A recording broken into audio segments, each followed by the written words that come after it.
Hello friends, Dave here, and before we get to today's episode about Cyberpunk 2077, there are a couple of announcements, and we want to do our customary thank yous. First of all, over on Patreon, we have a bonus episode this month about Star Fox 64. I ended up with too many episodes, not enough weeks, so for now, I'm going to throw that Star Fox 64 episode over on Patreon. All patrons can listen. And a reminder that the King of Games 1996 tournament is going on over on the Retro Hangover podcast feed. You can find a link down in the show notes where we figure out what is the King of Games from 1996. Also, I want to say thank you to the wonderful patrons who help support the show. Patrons like Chris Nelson, the Top 3 Podcast crew, Chris Copleen, Eric Guess, Rick Firestone, Nick Fakori, Jill, Jeff, formerly Jerf, Kieran, Soccer, ZNA, Cupcake, Kyle, Christian S., Matt aka Stormageddon, JD, Doug Leaf, Jason Emery, Brian Skirsha, Randall, Jake Martin, Jenny E., Kurt Mattis, and many more. Your generous donations and support are much appreciated. If you out there would like to be like them, you can go to patreon.com/RealDaveJackson to support the show. And with all that being said, let's get on to Cyberpunk 2077.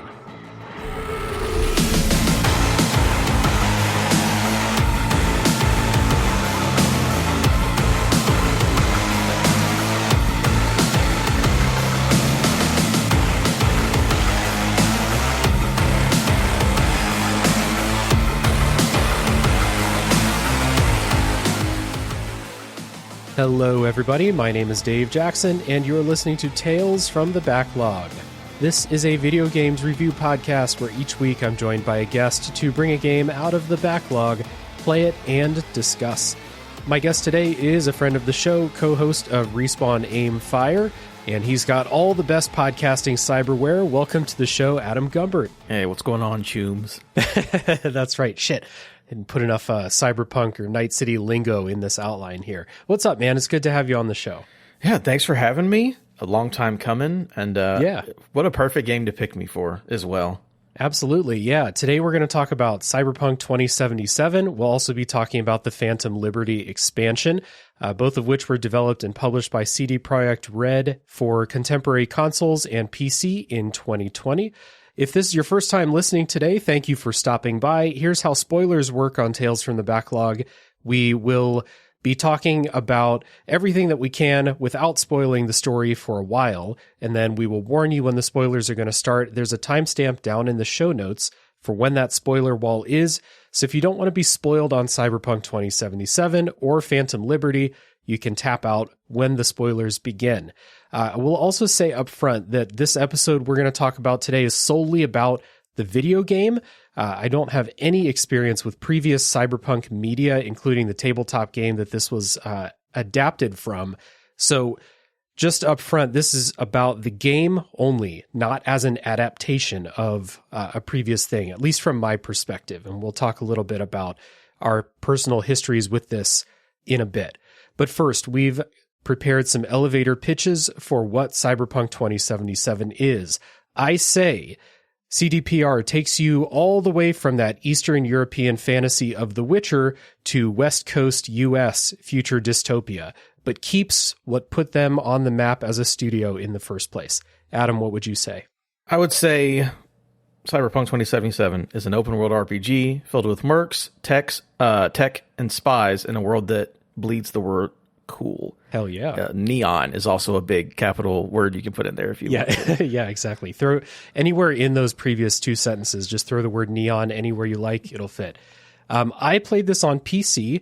It took me 68 hours to play both the main game and the expansion Phantom Liberty. So 68 hours, almost nice. Adam, how about you? Where did you play? How long did it take you? Very close to nice. I played, so this was my third playthrough, this most recent one, including Phantom Liberty. Played all of it on Xbox Series X, and this last run with the DLC was 92 hours. Hell yeah. Yeah, big game. 68 hours felt like I didn't feel like I was leaving a bunch on the table, but I knew there was a lot of stuff that I chose not to do. Like there's a ton of stuff to do in this game. So we'll keep you entertained for a while if you're looking to squeeze all the juice out. So let's get started, as always, with our personal histories with the game and with the developer, of course. So, Adam, what made you want to play Cyberpunk 2077? I mean, I was into it from that first announcement trailer. Of course, this was coming off of... So I played Witcher 2, and I was like, oh, these guys are pretty good. And then Witcher 3 came out, I was like, oh, no, these guys are actually fantastic. Yeah. So I'm like, anything CD Projekt Red does, I'm in for. Like, I can't complain about them. I've also just, like, a big tabletop RPG guy, so I've actually heard about Cyberpunk, the tabletop game, beforehand. Mm-hmm. I had actually asked a friend who's really into it. I'm like, Johnny Silverhand, does that mean anything? He's like, oh yeah, Johnny Silverhand, big deal in the world of nice Cyberpunk. So I was like, okay, a developer I like the idea of what, because just like, so I know this game is called Cyberpunk, but the whole Cyberpunk aesthetic and the idea, like, you know, other people have done that. I'm like, it is a cool idea. It's just like a future tech world that's like similar to this one, but just amped up by 12. Cool. Awesome. So I'm like, yeah, everything that's on this checklist is working for me. So I was just in from jump. Was excited. Nice. So you played it right at release on the Series X, or I guess it would be. Was it the previous one? No, I played it. So the game came out in December of 2020. The consoles came out in November. Okay, so even though it was technically a SKU of the Xbox One X version, I played it on Series X, and I've always played it on Series X. And eventually, you know, we'll get there, but they eventually had the update to the next gen consoles, taking advantage of that. But I played it since day one, and I played every major update since then as well. Nice. I just played this for the first time, so we're going on like almost 3-4 years after release at this point now. I waited. I wasn't aware of this until like it got close to coming out. So like I missed all like the pre-hype when it was first announced. I missed all of that. And then like it started to be like, oh, the people who made Witcher 3, they have a new game coming out in 6 months. And I was like, what? That's cool. Because I played The Witcher 3 in maybe 2018 for the first time. And like, I fucking love that game. It's one of my favorites ever. So kind of like you, like the mere mention, like they have a new game, like almost no questions asked. I'm interested. It was only just like when it first came out, I only had a PS4 and the PS4 version was fucked. So like as soon as that news came out, I was just like, okay, well, we'll just hang out and wait until they get this fixed, until DLC comes out. I'm pretty good nowadays at like, if I'm not right on the release date, that FOMO goes away real quick and I'll get busy playing other stuff. And I'm cool with just waiting until DLC comes out for all these big games now. Because it's hard for me. I don't know about you. Like, I know you said you played this multiple times, so maybe that answers my question. But like, when a big game like this comes out, if I play it and then like 6 months later or a year later DLC comes out, I'm like, I don't know if I want to play that game again. So I like to get it all in one go, you know? Yeah, it depends on the game for me. Like, yeah, I adored Spider-Man 2 when it came out because it's super fun. And they just recently added, you know, they had some updates. They had a new game plus, but I'm like, that's not a game I really want to go back to because I feel like I got everything I wanted out of that game. But a thing like this game specifically, I played multiple times. XCOM, Midnight Suns. There are certain games I'll do that for, but not everything. There are certain games like I'm with you. Like if I don't play it that first week, I'm never going to touch it. Like I didn't play Borderlands 3 for like 4 years because I just didn't play it that first week. I was like, I'll just wait. Yeah. So even something where I was like, I'm sure that there's good stuff in here because I know that this studio, they're very good at what they do.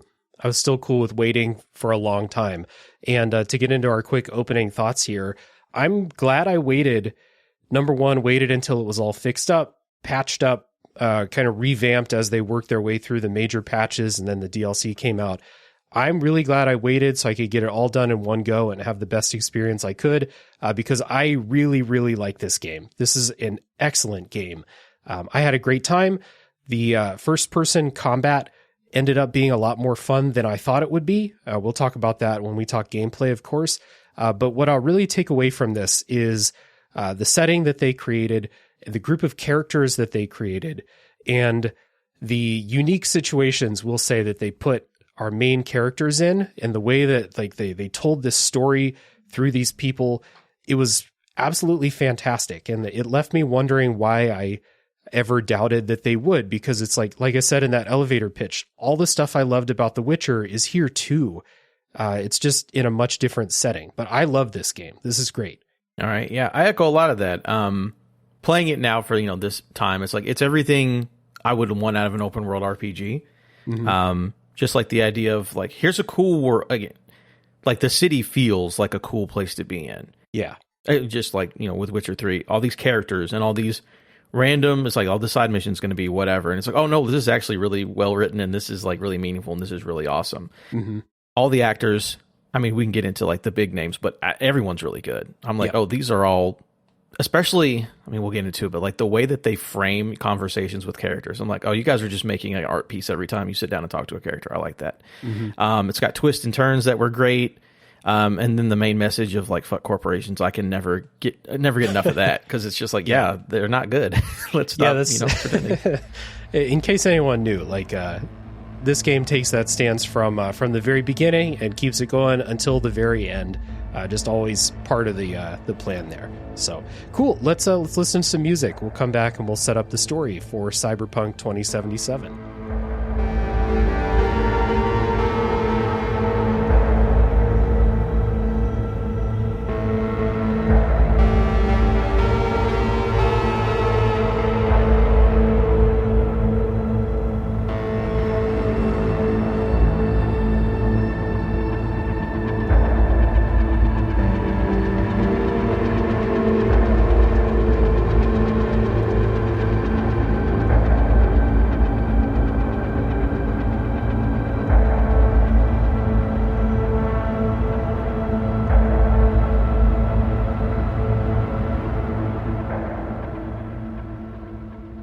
Cyberpunk 2077 takes place in the fictional city of Night City. Not night as in the time of day. It's actually named after a person, which I thought was, interesting. But anyway, Night City is a mega city. It's full of skyscrapers. It's controlled by these competing mega corporations. It has with this cyberpunk kind of setting, you expect a class divide. You expect really enhanced technology, and this has all of that. Like, we have these really, really pristine upscale areas. We have some, just straight up slums. We have like the desert outside of it. The city's loud. It's like sensory overload with like lights and sounds. Reminded me of like being in Tokyo in that way, where it's just like there's just stuff everywhere, making sounds, lights, all of that. We'll talk about Night City in a little bit, but that is where this game takes place. It's a cool place. And so inside of this Night City setting, you play as a character named V, and V is just like your local neighborhood mercenary, not, famous in any way, just someone trying to get by. With V, you create a likeness. You can customize their looks however you want, hair color, face, everything, genitals, famously. You can also pick male or female for V, and they are voiced by, the male voice is Gavin Dre, and the female voice is Jeremy Lee. Hope I'm saying their names halfway correctly. They're excellent, as you said, like the voice actors. I played as female V. Which did you pick? I've done both. Both, okay. So the first time I ever played these games, I always make myself. Like my first Master Chief, my first Shepard from Mass Effect, very much just like me. So the first playthrough I played as male.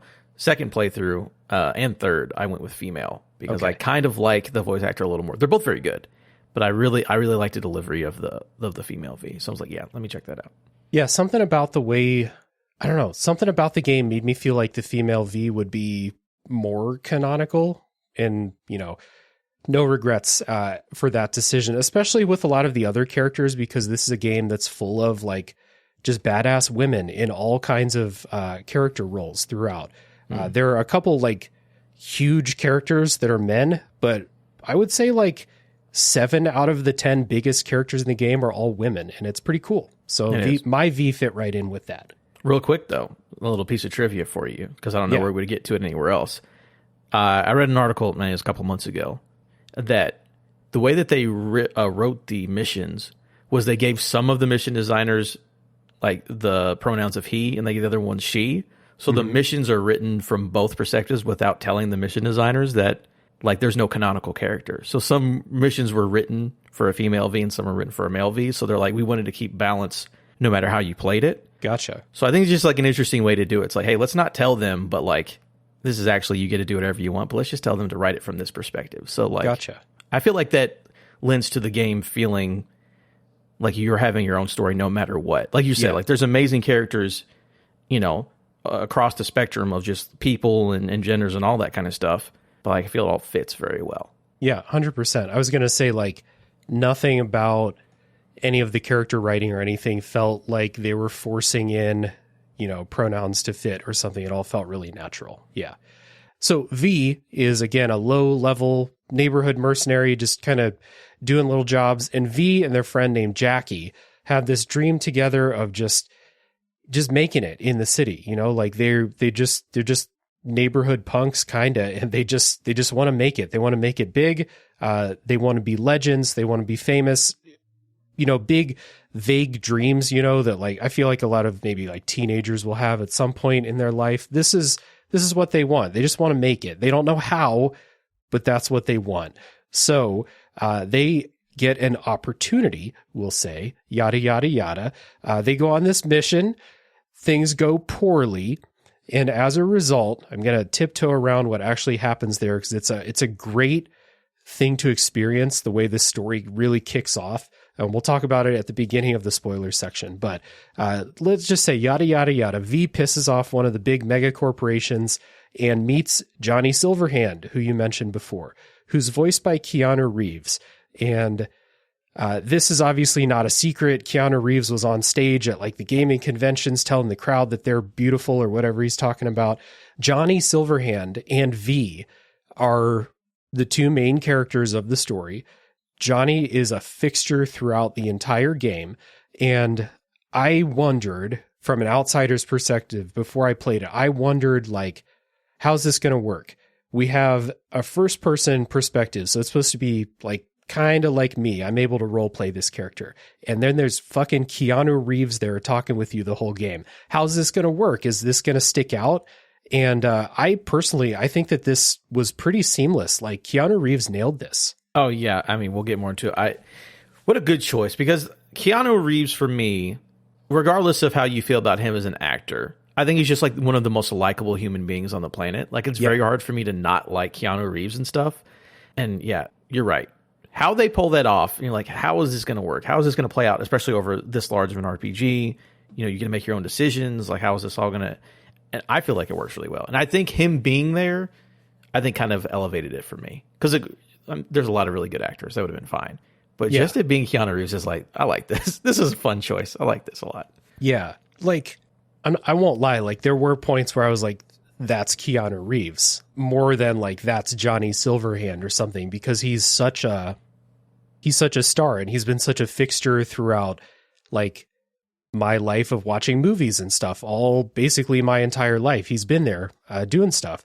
So the fact that he's in the game is like, I feel like he's a perfect choice for this character because Johnny's like this gruff, like punk rock asshole when you first meet him. And Keanu Reeves doesn't always play characters like that, but he pretty effortlessly like slips into that. I feel like he embodies this character really, really well. So every now and then you'll take a look and be like, Keanu Reeves, but like other than that, it's not distracting. And neither is seeing Idris Elba in the DLC either. Like the two huge celebrities that they got in this game, both of them, I think they integrated, both of them do really good performances. Agree. I especially like Idris a lot because it's very a muted Idris. It's like, okay, this is not Heimdall.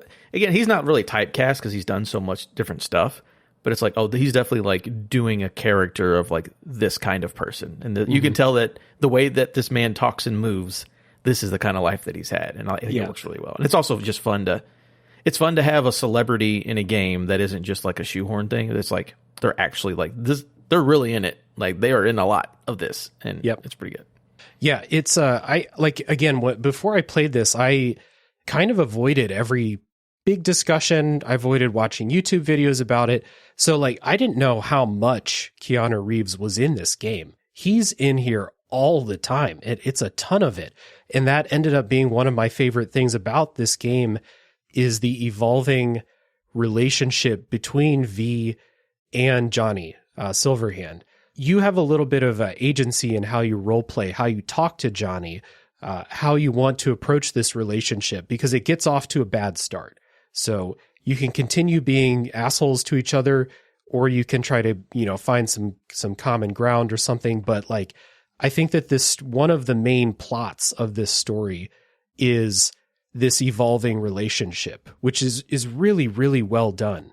Yeah. I think, again, every time I've done it, I went one direction with it, is what I'll say. Okay. And I feel like I like the progression of the characters in those arcs based on those choices. I'm like, this feels like good and natural to me. Yeah. Based on the way that I'm playing. Again, I could be done the other thing, and I don't know. I'm sure it would have felt completely different. But I was like, I don't want to. I want to see where this goes. We'll figure this out together. And I was like, I like where it ends up, especially with, how things can end up. Yeah. It's really cool how that relationship and that evolving character plays into that. Characters. Yeah, and it's cool, too, that this is such a focus because, like, this story in Cyberpunk 2077, this is not a story that has, like, the end of the world at stake or something. It's a pretty small-scale story once you really think about it. Like, things feel big to you, and things feel big to V and Johnny and other characters, but you're not fighting against someone who wants to destroy the world in this game, like the Wild Hunt or something in The Witcher 3. Like, there's nothing like that in this. It's a much more personal story. So, like, I think they made a really good choice to focus on character relationships as one of, like, the biggest things about it. Yeah, because you're definitely not... Like, corps are going to corp, is what I'll say. I won't say much more than that. There's things that you can do to influence stuff. But yeah, I think I'm with you. That's a smart... I mean, even The Witcher did that, where a lot of it is about a relationship between a father and a daughter or whatever. Right. That's where the core of it is. Yeah, there is they're going to end the world in ice or whatever. It also happens potentially, or what, there's other things happening, but I'm with you. It's like, what's going to happen to V? That's what I care about. Yeah, exactly. And there are other major players in the story that you will probably end up caring about, like a couple of these at least. So just to list some of them off, there's Goro Takamura, who is a former corporation employee, the Arasaka Corporation. There is Pan Am Palmer, who is a member of a local nomadic group. There's Judy Reyes, who is a kind of punk rock brain dance technician. Brain dance is like VR on steroids, basically, for people who didn't play. And the other one that I wrote down is River Ward, who is an ex-detective. These are major players in the story. They're major quest givers. Many of them are romanceable characters depending on what gender you chose for V. And I think this is, it's a pretty tight group of like very important side characters, maybe 5 or 6 total that you'll really spend a lot of time with. And I think this is a good group. Yeah, I agree. I like most of them. I think only one of them I don't love. I love when we're doing the story stuff with River, but after that, I'm like, I don't care, River. We can move on. Yeah, stop calling me, please. Yeah, we're good, bud. But the rest of them are great. I do like all of them, and especially talking about 2077, they add 2 main characters you deal. Actually, 3, I guess, if you talk about the Fixer in that expansion. I'm like, in Phantom Liberty, yeah, I'm like, I really like all 3 of you. So me and Reed, and then Mr. Hands.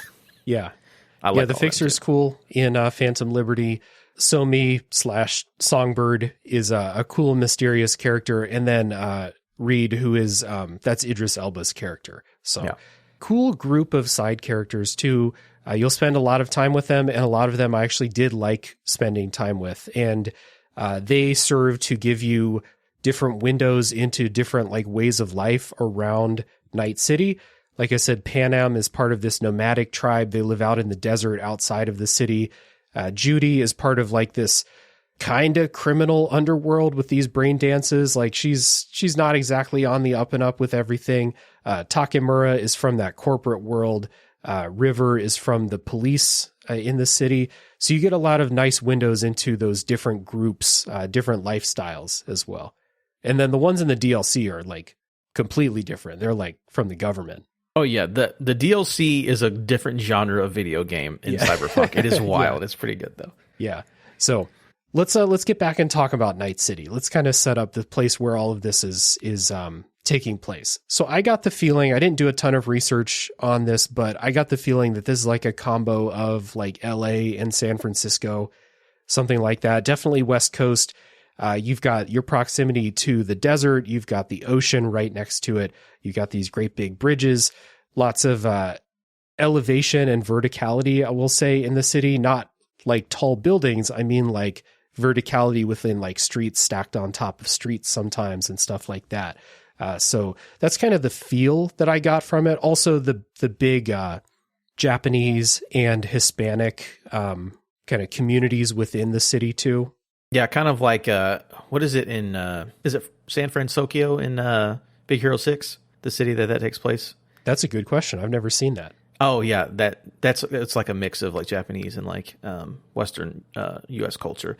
If you want to be a nerd about it, there is a right answer for where the city is. Okay, let's be nerds about it then. Yeah, so again, you can get this. I'm sure it's in a shard or whatever in this game, but according to the tabletop game, Night City is between LA and San Francisco. So it is another major city in the free state of California. We'll get into that later if you care.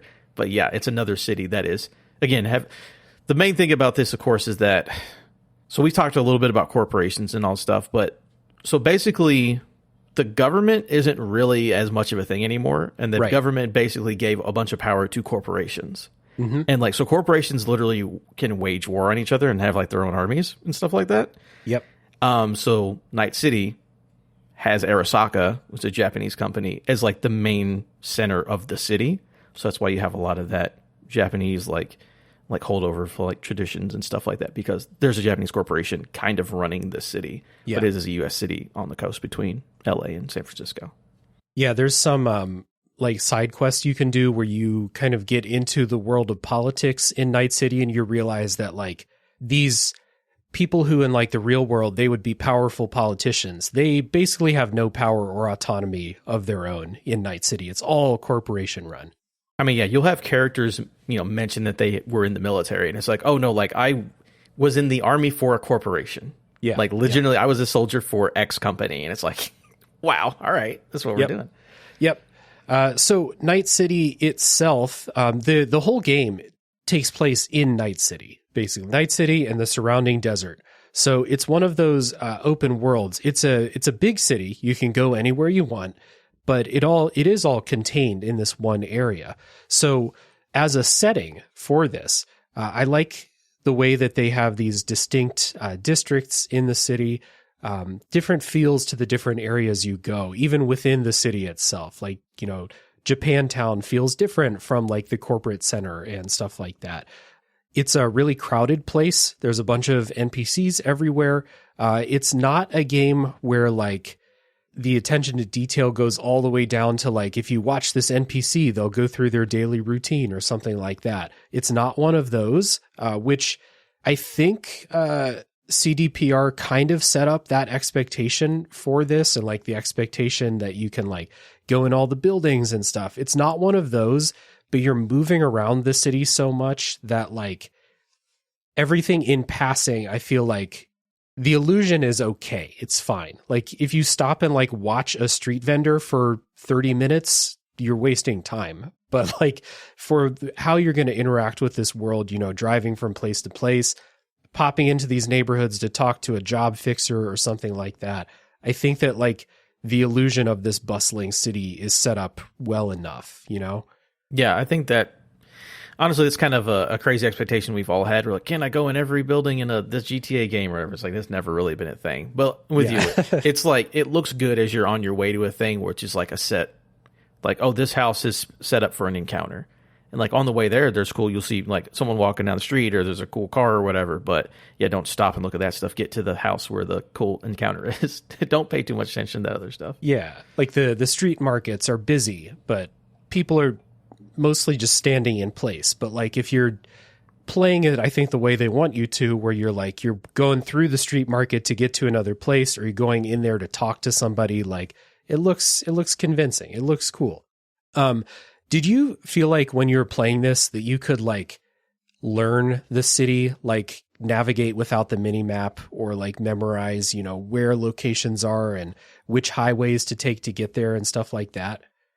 That's interesting because you just always use the mini map because there's always a point on it, right? Yeah, so of course. I knew certain parts of the city, especially like Dogtown, which is of course part of the DLC. It's a smaller area, but I was like, I know where everything in Dogtown is. It is a large place. I feel like there's certain neighborhoods, like right around like where your first apartment is.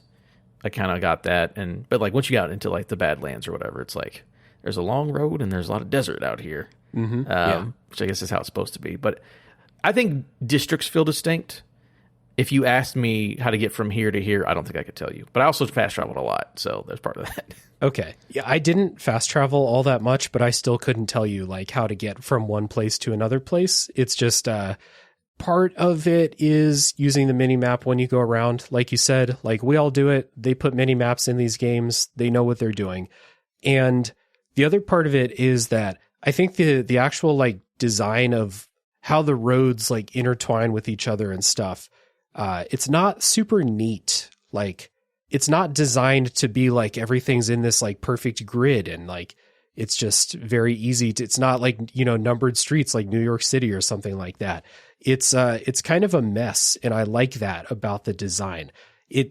One of the results is that, again, if you ask me like, oh, you're here, like, can you drive back to V's apartment without using the mini map? Be like, fuck, no, I can't do that.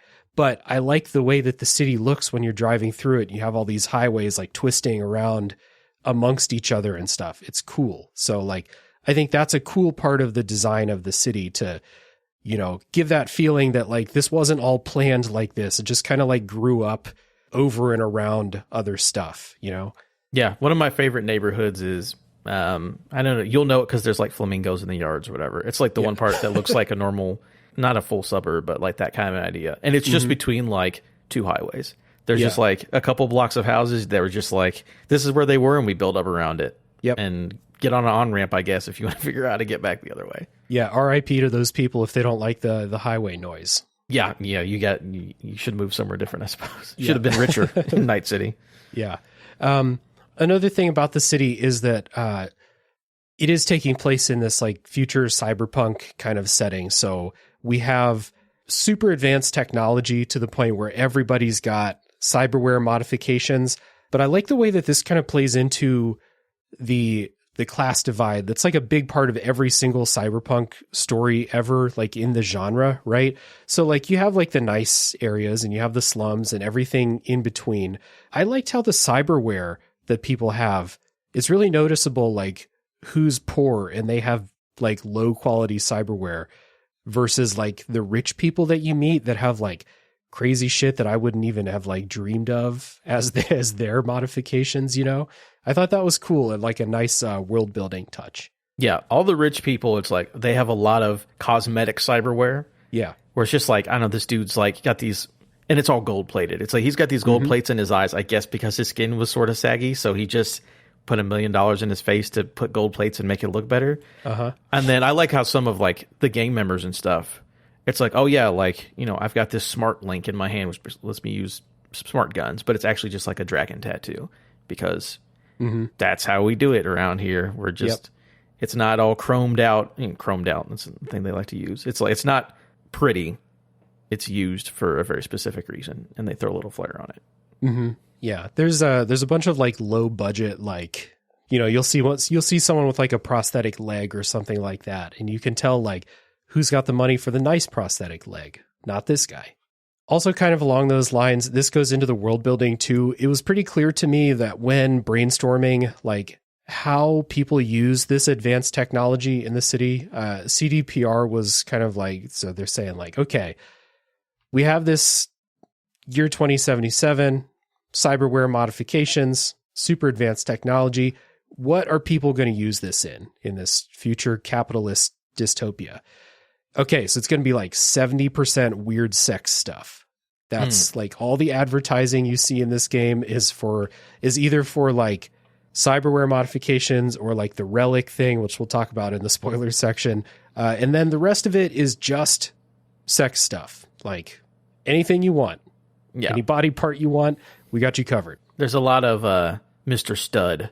Yeah. Which I mean, so you can guess it's a cyberware enhanced version of that thing. I mean, the whole idea of brain dances, we talked about Judy, you know, like she like works with a certain gang or brain dance stuff. But most of brain dances, which again are like super advanced VR, are just smut. Like a lot of it's just smut. And they're like, yeah, that's what people want. That they have the technology and that's what they want to use it for. Yeah. I think we talked about this. It was a past episode of the show. We maybe in it was the Final Fantasy X-2 episode where we just kind of talked about, we're like, yeah, well, whenever new technology comes up, people are going to figure out how to use it for sex. And that's exactly the thought process that they had when designing this world. So the brain dances, it's like, yeah, you can have like these wonderful VR simulations where you can like feel the people's emotions and stuff in the brain dance, like the actors' emotions and all of that.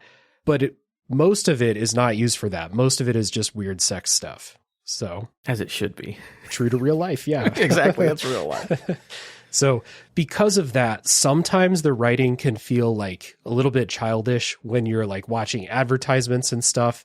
And there are some advertisements that are still in the game that have been criticized as being transphobic, which I can agree with there. But for the most part, the writing in the game I thought to be really good. Again, CDPR, they're good at this, especially dialogue between your main characters. Like in big story moments, I was pretty gripped by what people were saying in this game, which is not something I can always say. Yeah, it's again, I think it's just the studio, to be honest with you. Because after The Witcher 3, and you're like, oh man, everyone here seems to matter.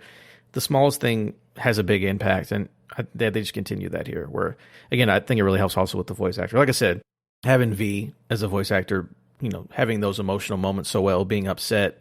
Yeah. Again, a game can throw in a bunch of made-up slang, like choom and like zeroing my gonks and all that stuff, and it's like, but then you still have those moments like, man, like that's, I feel you. I feel your pain right now. Mm-hmm. So they work that line between the idea of like, okay, it's Cyberpunk, so it has to be like, what does a teenage boy think is cool? But then also, let's also do some adult writing and like have things that actually matter at the same time.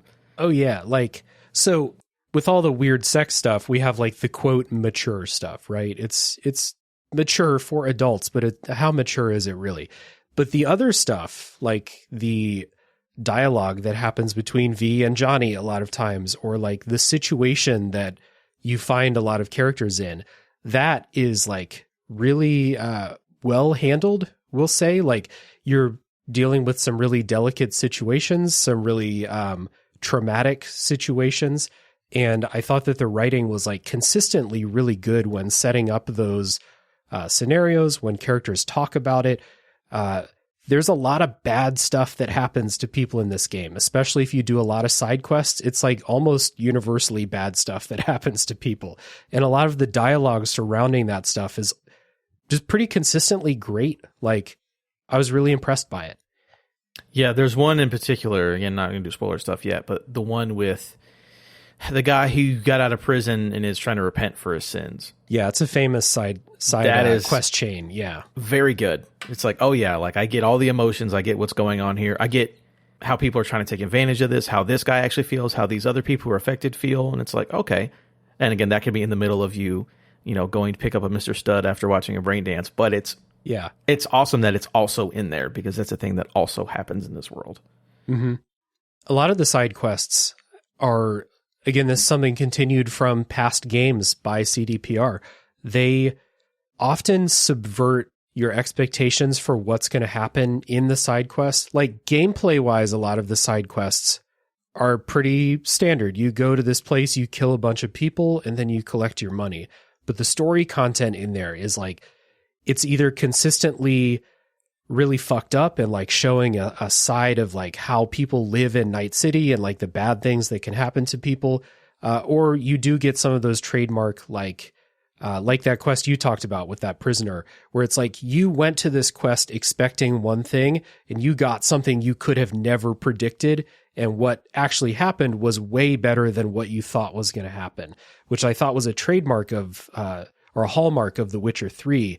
That, again, I was playing this and I was like, this is really fucking good. Like, I didn't expect, I should have expected this. This is the same people that did The Witcher 3. Why did I not expect this? But it's here. Yeah. I mean, the fact there's a whole side quest of like V gets into boxing Yeah. And the characters you meet and how that all ends up, and it like loops back in with the character you met very early in the game. It's like, would not expect that out of like blocking and punching a bunch of dudes. Yeah, exactly. And there's another one, I'll just say, like, in that kind of like smaller scale, but just showing you like bad things that can happen to people. There's one in the DLC where some guy has prosthetic cyberware lungs, and somebody hacked his lungs overnight, and it really fucked him up, as you could imagine.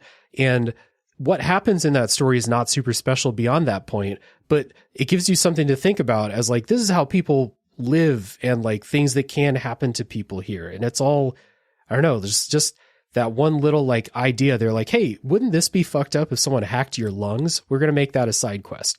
And it's cool. Like, there's so much like that. Yeah. Another, just I'll say a simple word, but like cyberpsychosis. Yeah. The idea of what that is and how people would have to deal with it and how it becomes a thing is like, oh man, it's rough. Yeah. That'd be rough. That's an idea in another Cyberpunk series that I really like, which is the Shadowrun games, which is, it's similar. It's like, if you have too much cyberware in Shadowrun, the way it works is like, the more cyberware you get, the less human you are inside. And cyberpsychosis is kind of like that. It's basically like you snap and you just kind of go nuts. So this game has a bunch of those side quests where it's just like every other game that has quests where it's like, hey, here's like, here's 15 mini bosses around the city. Just go kill them whenever you get close to it. It's a combat challenge. But most of these cyberpsychosis people have really interesting backstories that you read about, and they flesh out the world. Not all of them are as they seem. A lot of them are quite sad what's happened to these people. So like those simple things that I'm playing Final Fantasy VII Rebirth right now, and it's got all these like, mini bosses around the map. Go fight these special combat challenges. And that's what these essentially are. But the story behind these people is like that special sauce that makes them continually worth doing. Yep, agree, for sure.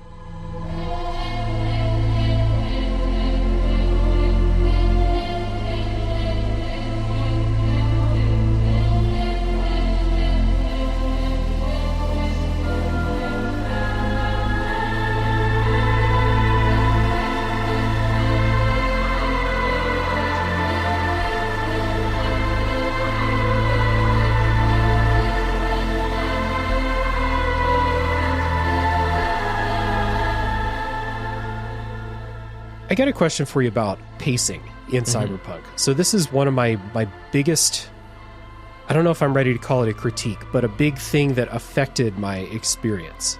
So the way it works in Cyberpunk is a lot of times you'll finish a mission with a main character and they will say something like, all right, I'll call you in 2 days, or I'll call you when I'm ready. And you can't continue that quest line until they call you. So you have to go kill time however you want to do it. Go do quests, go sleep in your apartment, whatever you want to do until they're ready to call you, and then you can pick that quest chain back up. Sounds good in theory. It sounds like making those side characters into real people that have real shit to do. Like maybe they need to prepare for the next step, or maybe something really terrible happened in that last quest and they're like, I just can't deal with this right now. I'll call you later. And so they need time to go process what happened. For me, what happened here is a lot of times I would go take on a different quest line while I'm waiting. So I'll go get distracted with that other quest line, and then Pan Am calls me and says she needs my help, but I'm busy doing another quest line. Then by the time I finish that, and I'm like, okay, time to go help Pan Am with what's going on there. What was her quest about again?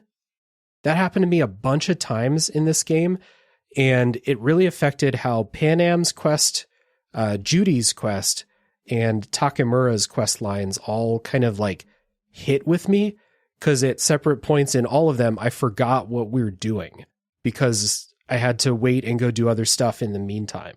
Did that happen to you? That's a fair point. Happened to me, no, again, because this was my multiple times playing. That's right, true, yeah. I definitely see what you're saying, but also the way I play these games is I do so much, not even just other quests, but like just side stuff, like the blue markers, basically, instead of the yellow ones. that like, hey, I'll call you back in a day. Like, I'll just go fuck off and do 3 blue or 4 blue things, and then they're ready again to continue it. So it's also that thing, just like in the case of like video games, where it's like, oh man, Paynham calls you like, it's very urgent. This thing's going down right now, and you can wait 4 days, and then you can show up and everything's fine. Well, it's not fine. I'm still in the same urgency I was 4 days ago. Right. Yeah, I think it's very valid, and I think for certain people that's definitely going to be a thing where like, yeah, I stopped doing this because I had to wait, and now it's been 10 real life hours what was going on. Yeah. So I think it's fair enough. I personally know, but I'm also a little goblin when I play these games, so it's a little different for me. But I definitely see that's fair. How do games fix that? You know what I'm saying? Just like in general, like it's a tough thing. It's kind of like a no-win situation, right? Because you can have characters do this, which is the more realistic thing for them to do. And I think ultimately where I land is that like this is a more realistic way to have these characters feel like real people instead of just them always having a quest for you, no matter what. Like, this game has a commitment to taking a break from the quest line when it feels right that the characters would need to take a break. They'll do it basically every time. And I respect that choice. The alternate is like, you know, you go do this like really intense thing, people die, and then like your quest giver is like, okay, who's ready for the next thing? Let's keep this going. Like, that's not realistic either. So this hurt the momentum of the quests, but I don't think this is a bad choice. It's just something that happened. I think what would have helped this is if you could just read a description in the quest log of like what happened last time, what is going on in the story right now. Because the way the quest log is set up, it's like Johnny narrating what's going on, right? So it's not like a summary of like, okay, this is going on with Judy. Here's what happened last time. Here's our plan for this time. Instead, you might pull that up in the quest log and Johnny just might write something like, oh, well, it's pretty fucked up. What's the point of all this going up here talking to these people? And I'm like, you have a point, but I don't remember what's going on. So I don't really know what you're talking about right now. So I think maybe if that quest log were done differently, this might not have been as big a problem, but it is something where like I got to a key point in Judy's story and I was like, why am I here? I don't remember what's going on here. Yeah, why'd I meet you over here? Yeah, I think that's really my only other main issue I have with this game is having to read the shards, but like picking them up, you have to press a different button to read them. Because there's a lot of cool, interesting stuff in there. Yeah. But it's like in a menu and you've got to like do it on your own, sort of like the quest. Like, I hope you remember. If not, like hopefully you get caught up in the first 30 seconds of you getting here. But it's just, yeah, it is a choice. Is it the right or wrong choice? I don't know, but it is a choice they made. The flip side of that is like sometimes that, you know, that forced waiting period can be really effective in building up suspense. Because sometimes like somebody's fate will be in the balance, we'll say. And you get that thing where it's like, okay, well, we just need time. Please just go do something else. We'll call you when we have an update. And so if you really care about that character, which I did care about the characters for the most part, that wait can be kind of distracting because you're out doing other stuff, but that other thing's always weighing on your mind. And I thought that's a cool like byproduct of this.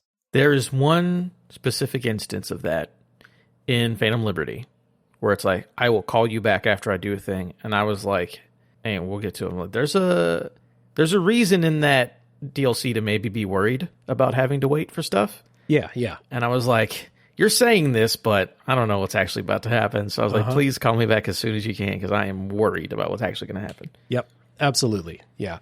And that's a good segue into the last kind of point about the story that I want to say here in the non-spoiler section, which is that whenever this game has intense situations or dangerous situations or characters who are in trouble, I think this game consistently does a really good job of selling those stakes to you.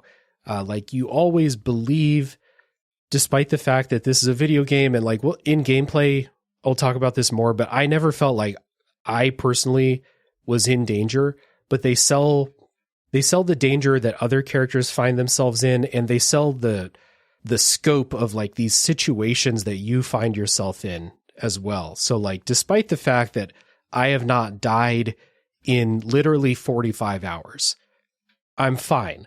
they still sell how intense and how dangerous some of these situations are really, really well. And you find yourself in those situations a lot. I think that's a big strength of this game.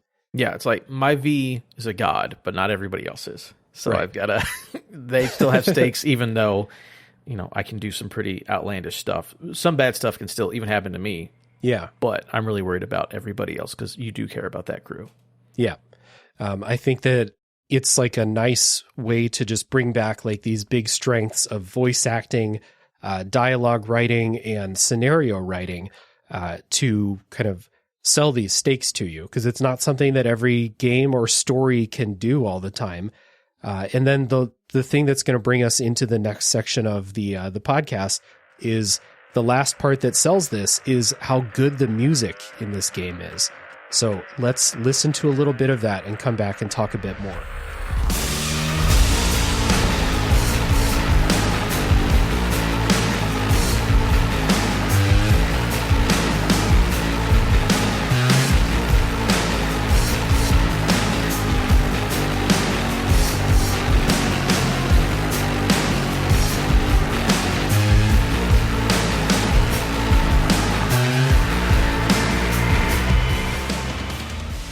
All right, so music in Cyberpunk 2077. Easy way to describe it would be to say mostly electronic, but there's a lot of stuff going on within that. So the combat music, I think, is what kind of stands out to me a lot, like that pulse pounding, kind of like increasing in intensity music as you go, pounding rhythms. Some of them have like beat drops. We're getting into an area of music that I'm not super experienced in, but I know what a beat drop is. We got a bunch of those to kind of sell intense situations.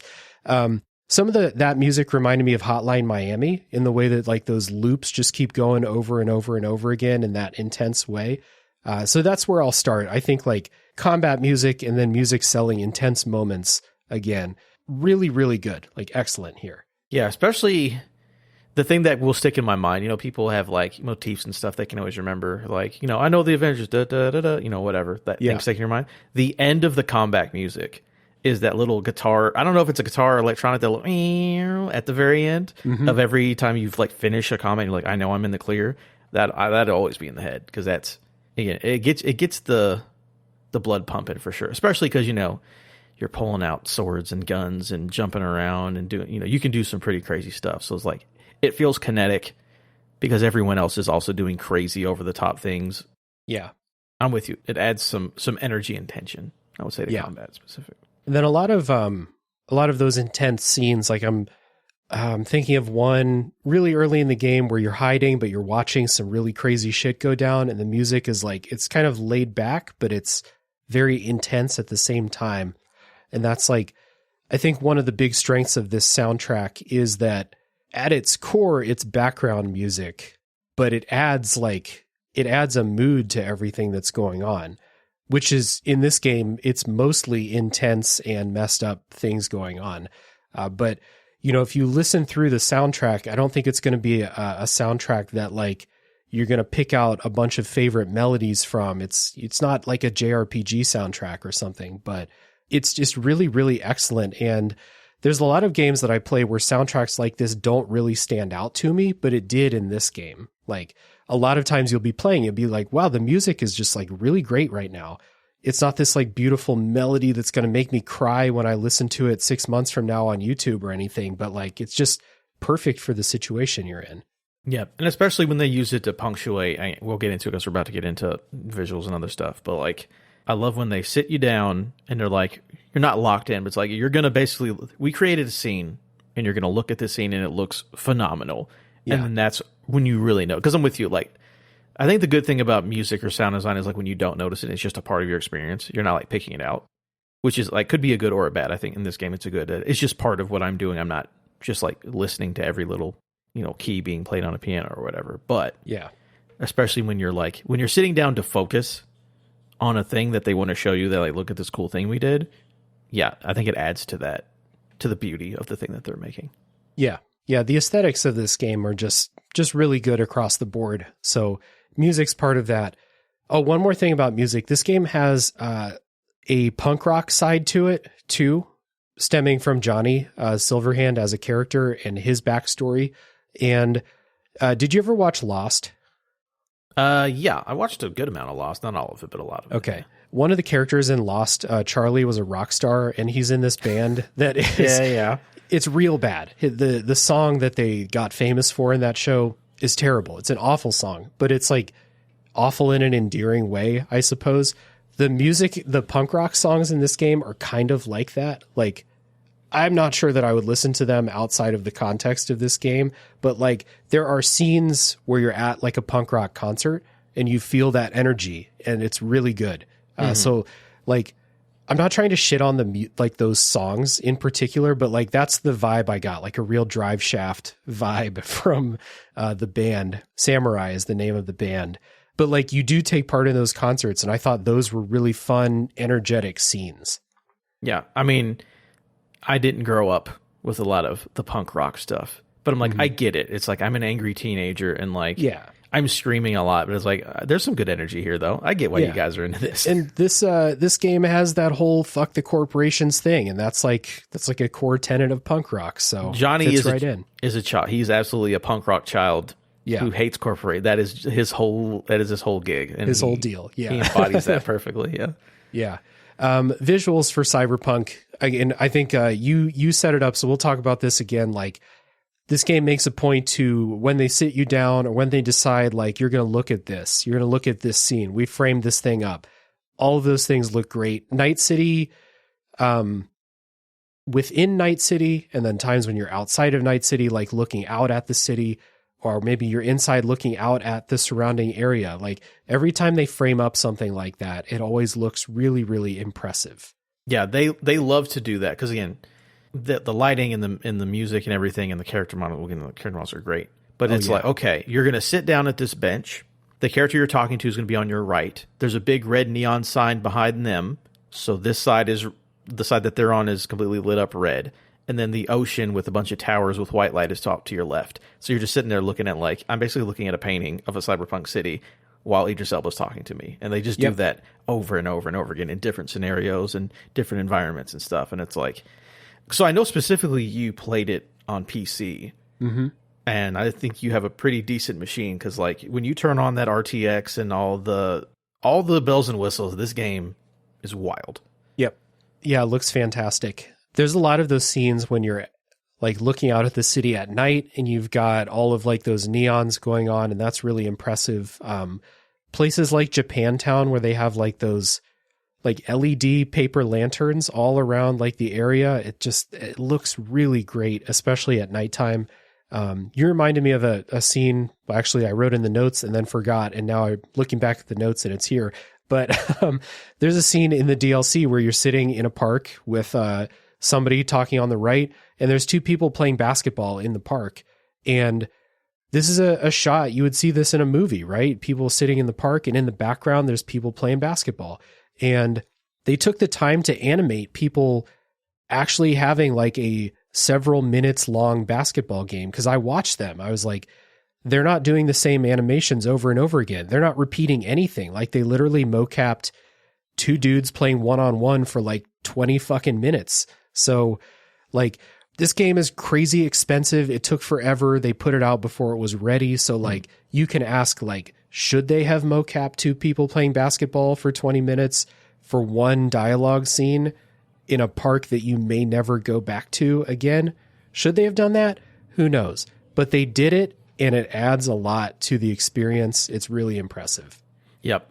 Another one is, I think it only happens a couple times, but whenever you're like, you sit down at a food vendor and you're talking to another character. So again, they're going to be on one side, or you're looking at them, there's stuff going on. But just the fact that like the food vendor is like actually like getting the noodles ready, or like doing like they're actually doing the thing. And then there's a TV with the news broadcast in the corner.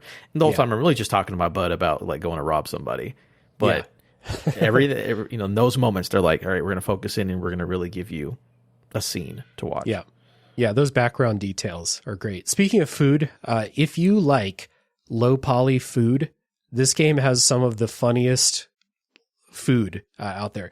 It really stands out because, like, we'll talk about it in a sec. The character models are like ridiculously detailed and creative. And then even if even if your characters are eating food at a table, it is like the shittiest, like flat, plain, like 2 polygon food models from like the PS2 era or something, and they stick out in a really funny way. And I think that like food like this is always really funny, so it didn't bother me. It didn't like break immersion or anything like that. But me and a friend of the show, Flora, have shared some pictures back and forth about like the food pictures in this game, and in the Yakuza games too. They always have a bunch of these. So that was very funny to me, seeing that, because you brought up the food vendors. If you look down at what your characters are eating, it's like these really funny low poly food textures.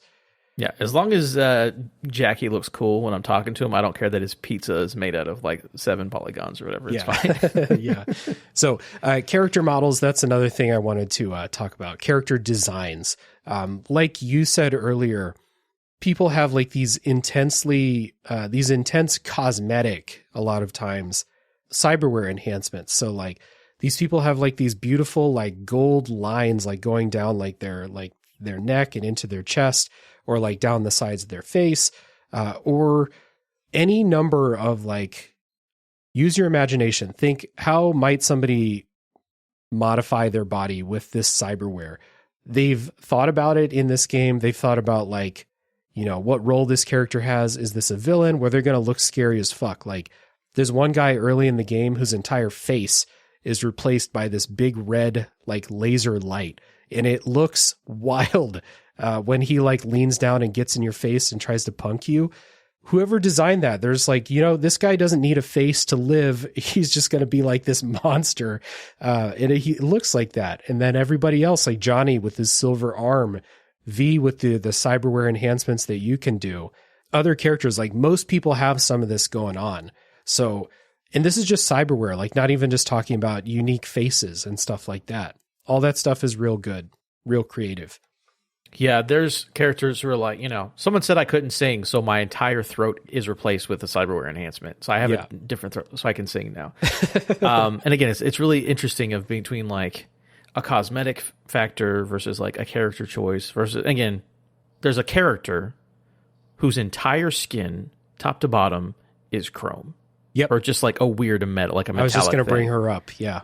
Completely, 100%. It's like, yeah, this is what I'm a professional, and this is part of my character that I do as a professional. And it's like, people go all out. Or there is a thing about, I'll just say a small phrase, like faces in the crowd, where there's like a lot of people who don't, where it's like, oh man, I was able to get a cool hand.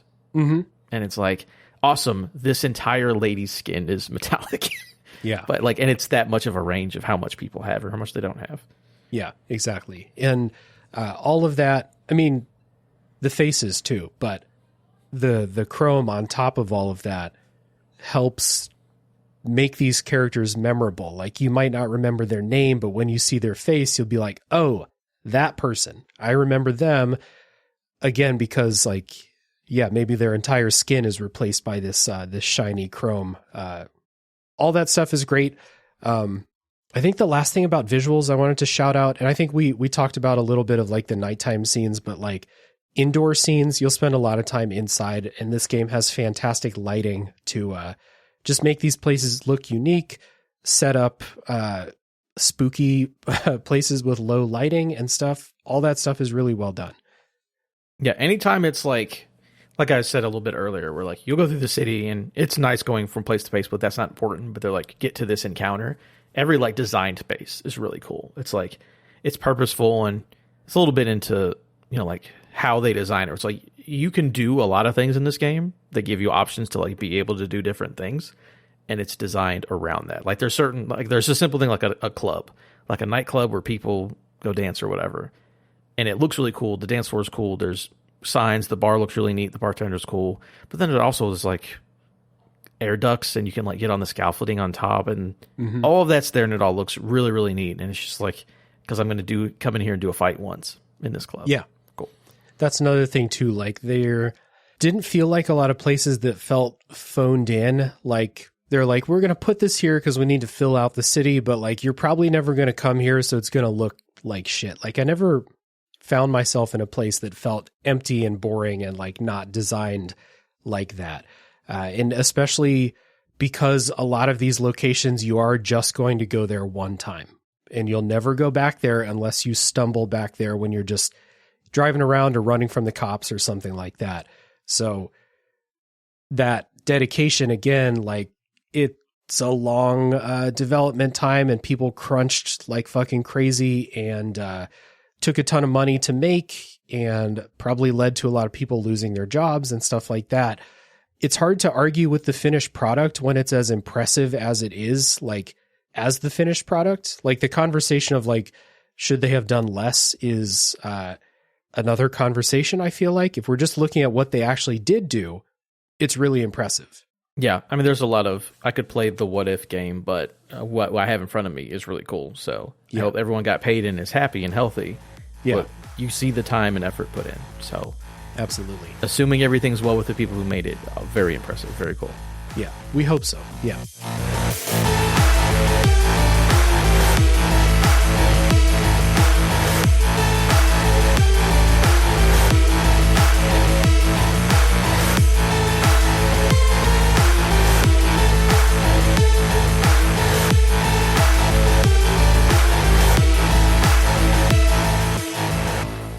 All right, let's talk about the gameplay in Cyberpunk. So this is an open world, first person action RPG. And so I think for as much as we've talked so far, I have like comparatively less to say about the gameplay itself. But the one thing I want to like really make a point of is it's flexible and you can go in a lot of different directions for how you want to build out your character of V and how you want to fight mostly. This is not an RPG where you're going to talk your way out of a bunch of situations, I don't think. This is a game that's going to put you in combat, I feel like, for the most part. You can stealth. Like, if you get really good at stealth, I think that you can do a lot of these missions stealthily and not get into these huge firefights often. But it's not a game where you can go, like, make friends with that evil mercenary or something. You're going to end up fighting them at some point. But the creativity comes in how you build out how you want to fight or how you want to stealth. It is possible to complete the game without killing anybody, so I've read, but what that really means is you're using non-lethal versions of the same weapons that you would be using normally. So like you're shooting rubber bullets, or there's somehow a non-lethal katana that I picked up. So if I didn't want to kill somebody, I would just pull that out. Looks just as sharp as all the other stuff, but who knows? So anyway, the big creativity comes with how you build your character. You have 5 major attributes to put points into. They are called body, reflexes, skill, cool, and intelligence. So 4 of those 5 RPG players will be like, okay, I understand what body means, or reflexes. Cool is the stat that determines stealth. So there you go. Ninja shit, basically. And then within all of those, there's skill tree branches where you can customize like what kind of body-focused character do you want to make. So I'll ask you, Adam, you've played the game 3 times. Tell me about your favorite or a couple of your favorite types of characters that you've made. Well, I will say I also think there's tech as one of them, so there might be 6. Oh, tech. Okay. Tech Cool. is different from intelligence. Yeah. So what have I done? I've done a lot of them. So what I really like with the 2.0 update, and that came alongside Phantom Liberty, is where they completely redid the skill system. So I think you've only ever played with Phantom Liberty. Right. So the skill system was completely different at a certain time. Like you didn't have like the cool individual skills. It wasn't as it is now. Like the skill tree now is much more in depth than it used to be. Like actually having actual moves instead of just like 5% more, whatever. So I think the new skill system is really, really cool. What did I like a lot? So my first character, so I have done the tech person, which is like tech weapons. Like, because there's 3 different kinds of weapons. You have power weapons, you have smart weapons, you have tech weapons. Tech weapons basically shoot through stuff. So I've done that. I've done the sword route, which I really, really, really like the sword route. I also had again, it's cool with the 2.0 update. You can respec at any time for free, so you can just completely change your class anytime or your playstyle whenever you feel like. I did a heavy where all I used was like the massive machine guns and like hammers and stuff. But one of the fun ones, I didn't do it on my last one. This last time I beat it, it was basically swords and tech weapons was my whole thing. One I really, really liked doing, I couldn't do it this time because I didn't have the cyber deck for it, which is hacking. Because you can legitimately clear out a base or do whatever and not even be in the building. You could like stand outside, like lean up against a light pole and just kill everybody from being outside and not have to interact at all, which I think is crazy that you can do that. Stealth is also fun though. If you can get a good stealth build, you can just like not fight anybody and just go to the end. Or there's a lot of cool. Oh, also, so this one, the last one I did, the tech one, swords, tech guns. I also fully loaded up on body modifications. Like every single slot in my body was filled with just the most heavy stuff. And again, this is different. It used to not. So now on the left side of that, it's like, here's how much stuff you can have in your body before like bad stuff, like before your health goes down. Yeah. And it's bad stuff. And you have armor on the right side. That's not how it used to be. But this one, I basically spec'd out a character where I could have the max amount anyways, and it didn't matter because they brought in, and we'll talk about it later. They brought in a thing from an anime, which is pretty cool. So I had so much chrome in my body. I was like double jumping and like I was doing the most ridiculous. Like I wasn't a human. I was probably 98% metal, and it was great. Right. Yeah. That hacking screen. So like you have a dedicated like scan button on the controller. So even if you're not doing hacking, you can use it to like mark who your enemies are and stuff like that. You can like scan over something and find out like what it is. But if you have the hacking cyber deck, like you're able to install one of these operating systems, basically. And one of them allows you to hack stuff remotely. So maybe you'll scan over a light and the hacking thing will say like, oh, you can turn on the light to distract the enemies. That's all well and good. But you can also, if you have that upgraded, I assume, because it didn't let me do this during the tutorial, but if you scan over an enemy, it will show you their cyberware that can be hacked. So I assume you can just like remotely blow their heads off or something like that. Yes, it depends how much you go in, because you get different abilities that you can equip into your cyber deck or whatever, and which gives you different powers. The really fun, it's just like a cool combo that I had when I played that kind of character. I had some sort of ability that whenever I used a quick hack is what they call it, it would jump to another person. Okay. So there's a really high level one. I forgot what it's called, but they basically, you do a hyper hack, it gives it like 10 seconds, and then they kill themselves. So I would do that on somebody, and it would jump to the guy next to him. And then just like these guys are just like, taking knives to their throats and just taking themselves out. Or I would shock one, and it would shock 7 more next to them. I'd poison one, and it'd poison everybody, and then they would just die. So I would be on the outside of the thing. 2 guys would kill themselves, and the other guys would just melt. And it's like, all right, I'll walk in and finish the objective now. Jesus, yeah. You just stroll in and all casual like. That's why netrunners are scary in the universe, because they're like, there are people who can be 3 miles away sitting in a chair and can do this to you, and there's nothing, you've got to be able to stop it. So yep, exactly. So I didn't do that character. I did not have the hacking operating system. I had the one that slows time. So I did a sword character. You get an ability really early on in the sword tree where you can deflect bullets when the slow time thing is activated. So I did that for the entire game. I had an absolute blast with this sword build, slowing down time, deflecting bullets back, getting critical hits on those reflected bullets. And I already said this, but like I played this game for 68 hours, and I would say the game was a decent challenge combat-wise for about 10 of those hours. And after that, I was an absolute god. The final boss of the game stood 0 chance against me whatsoever. And it should be noted also, there's like 5 boss fights in the entire game, like in the story. This is not like boss fight heavy. It's more like, here is a compound full of enemies. Whatever your build is, do what you got to do to get to the objective. You don't have to kill anyone if you don't want to. You can kill all of them at the same time if you like. Or if you're like Adam, you can be, in a bar down the street and just let them take care of it for you. I will say my this recent character, I did that. Again, not a spoiler because it's something different, but have you seen Edge Runners? No, I haven't. Heard it's great, though. So I just watched it for the first time getting ready for Phantom Liberty. And there's nods to it in this game, and there's stuff about that game that is now canon to this game based on that anime. But the main character in that show, that's his whole thing, is he gets I think it's called Sandevistan. I think that's the thing that slows down time. Yep. Like, he gets one of those, and it's like a major plot point because it's not easy to have one of those, and he's just a dude who has one. So I was like, ooh, that looks fun in the anime. Let me actually do this in the game. I can't hack, but I can slow down time. Really interesting, cool, extra little point. Whenever you see an enemy jump at you and they're like glitching around and like skating around, that's them using that power against you. Right. Which I'd never put together until I actually had it. It's like, oh, that's them slowing down time, but from their end. That's really cool. Yeah, that is super cool.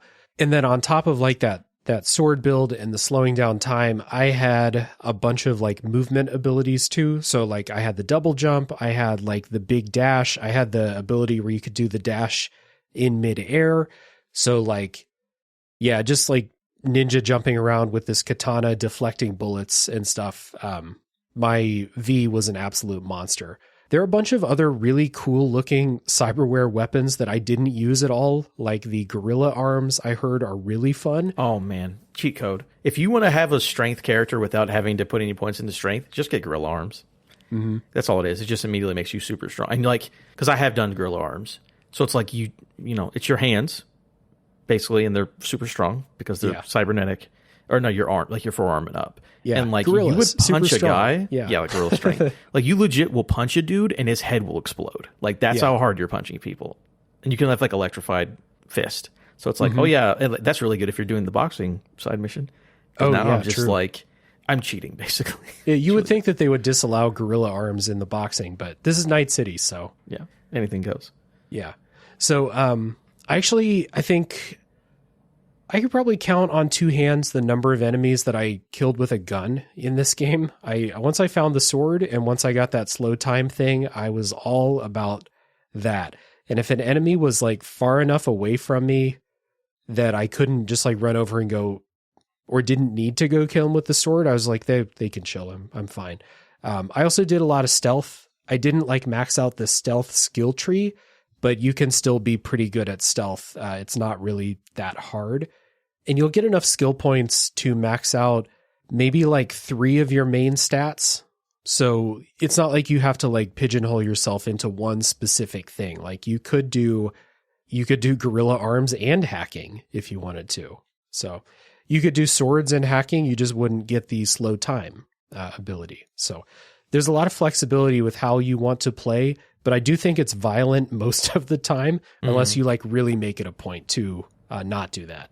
Yeah, no, I think the point is to be violent. I will say, out of all the arms, I did use all the arms at some point. The Mantis Blades, which is what I did on my first, which is the thing that was in the initial trailer with like the girl, like now we know she was going cyber psycho, like the initial Cyberpunk 2077 reveal trailer, which is just like the girl on top of the ambulance. And you just have like swords in both your arms. Yep. That one's pretty fun. The one I did the projectile launch system, which basically you have a grenade launcher in your arm, which is good. The only one I don't like is the mono wire, which is the last one where you just have like you just like throw out a whip.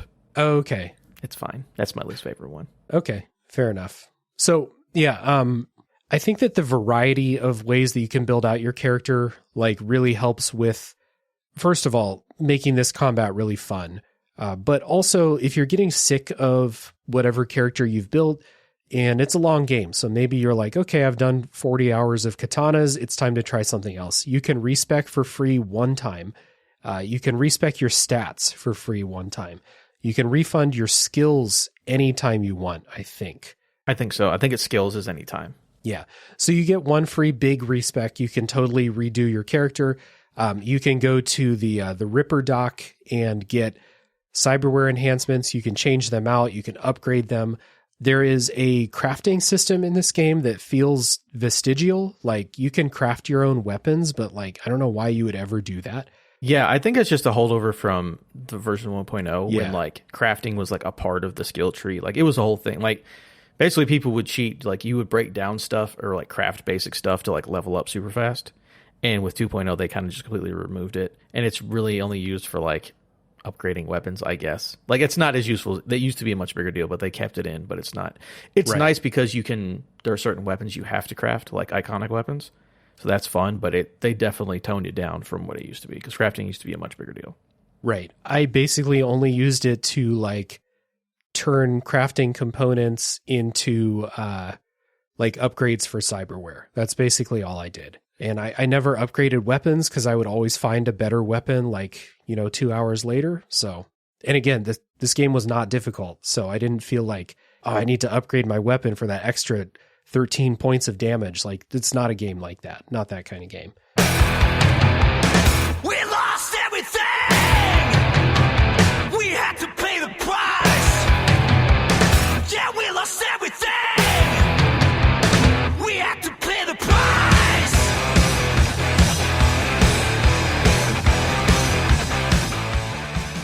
A lot of time also is going to be spent driving in the world of Night City, the surrounding area. Like I said, I didn't fast travel much, so I drove most of the time. What'd you think of the driving in here? Like this feels, or like it looks like a GTA or something like that. So it's familiar in that way for a lot of people. So how did you find this? Driving is fine. I think kind of peeking down here at these notes, but definitely early on for most of the game, it's kind of like motorcycles or bust. Because the cheap early cars don't feel great. They don't handle super, super well. Motorcycles from jump feel great. So I just basically, and also you can wield a sword if you're on a motorcycle, which is a fun little thing. Yeah. So I did motorcycles for most of it, but then eventually when you get those high end, like you get the Porsches and stuff, I'm like, all right, these feel all right. But yeah, I think driving through the city on a motorcycle feels fine. I can do that. That's fun enough. It's not like my favorite part of GTA either. It's like, it's a thing you do and it feels good enough. Mm-hmm. So yeah, it feels good enough for motorcycles. Yeah. I think it is basically the difference between driving the beginner cars that feel pretty bad versus like later in the game when you get a really nice car and you drive this and you're like, oh, this is how life is supposed to be, but you get a motorcycle from a story quest pretty early in the game. And I used that motorcycle for most of the game. And it was fun. And every now and then you'll lose control and you'll smash into a parked car and you'll go flying like a couple 100 yards and it'll do 25 points of damage to you and you'll be fine. But it's kind of cool. There's races in the game though. They're kind of like death races. Death optional, we'll say, but they're kind of like combat races. And I thought those were fun. I did most of the racing side quests. Yeah, I did the racing side quest. I like that vehicle for racing, that specific. Oh yeah. The big truck you get. And then also, again, that's a thing where that character, it's just a side character, just somebody you meet, and then that becomes a whole question. Like, oh, I really, really, really like Claire a lot. Yeah. Claire's amazing. So I was like, oh, thank you for giving me these cool, fun death races and hang out with this amazing character.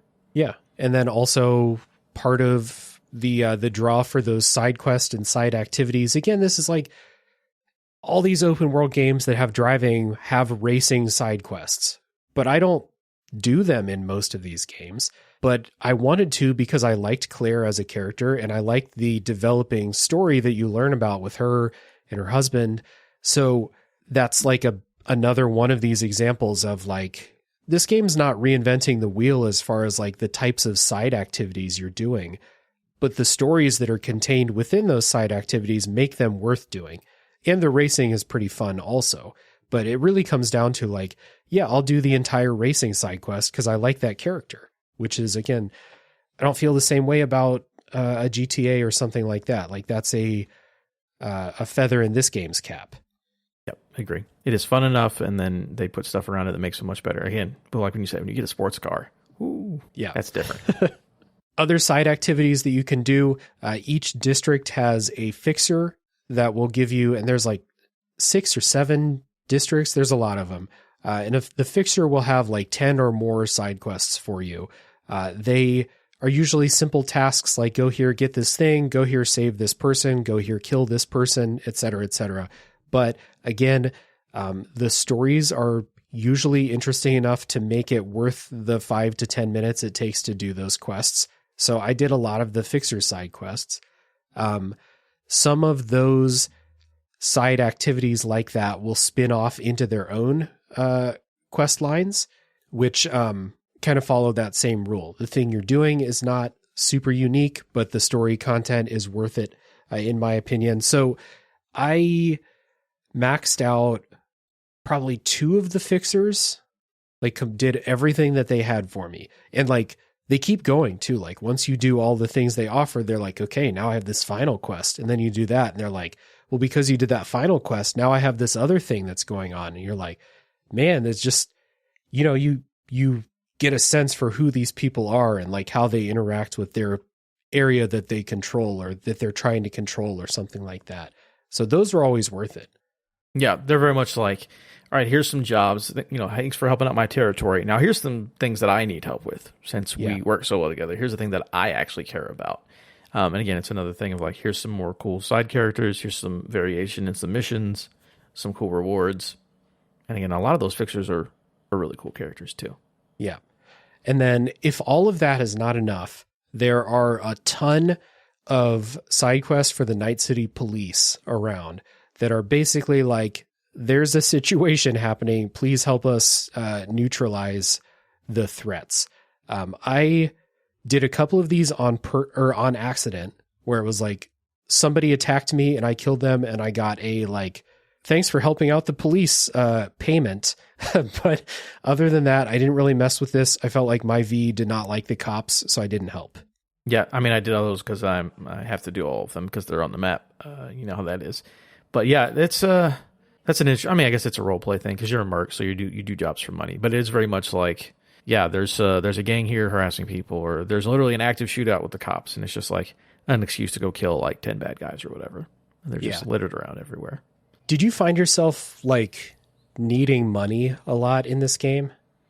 Needing money. I think in the first, I don't want to say the first half, maybe like the first third or so, I wanted so many cyberware enhancements. Yeah, those are expensive. Those are the 2 things that you're going to spend money on are cyberware enhancements and cars, maybe. Yes, and that is the thing I did not buy. I bought the really good motorcycle, and then I didn't buy any cars for a while.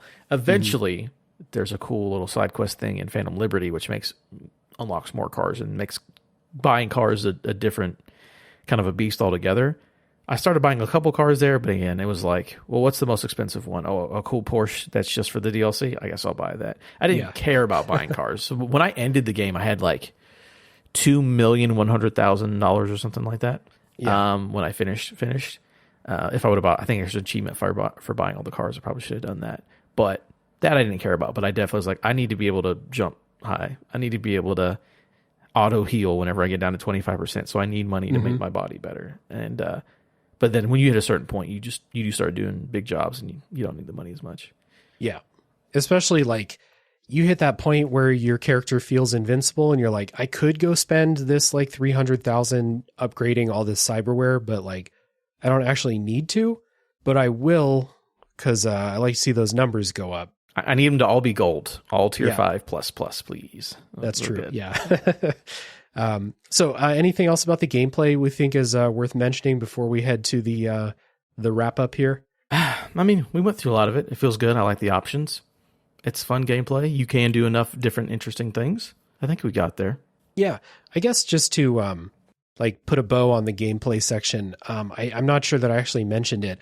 Playing with the guns feels fine. It's a decent first-person shooting system. I didn't do it a whole lot. There are some guns called smart guns that just kind of like tag all the enemies around and you don't have to aim or anything. Those feel incredible to use. First-person melee is not always the best. Like you think about like playing Oblivion or something like that. Not always super satisfying. I thought playing with the swords was really fun in this game. So like that's cool. Something I didn't totally expect. That was a nice surprise. So the combat is fun. It's engaging, which is good because you're going to do a ton of it in here. Yeah. But like just a nice little kind of wrap up here. I did think that this combat, whatever method you chose, was satisfying, engaging, all those good things. Yeah, great. I love taking a tech shotgun and charging it up and shooting through a wall and like blowing 2 dudes' legs off. Like it, if you find a role, you can have fun with it. Like there's a whole role about just like throwing knives. Yeah. And you can just take out an entire base and nobody was there and you're just like throwing knives like half a mile or whatever and taking dudes out. It's a great time. Hell yeah. All right, let's listen to a bit more music and then let's come back. Let's do our wrap up section. We'll do our housekeeping before spoiler time.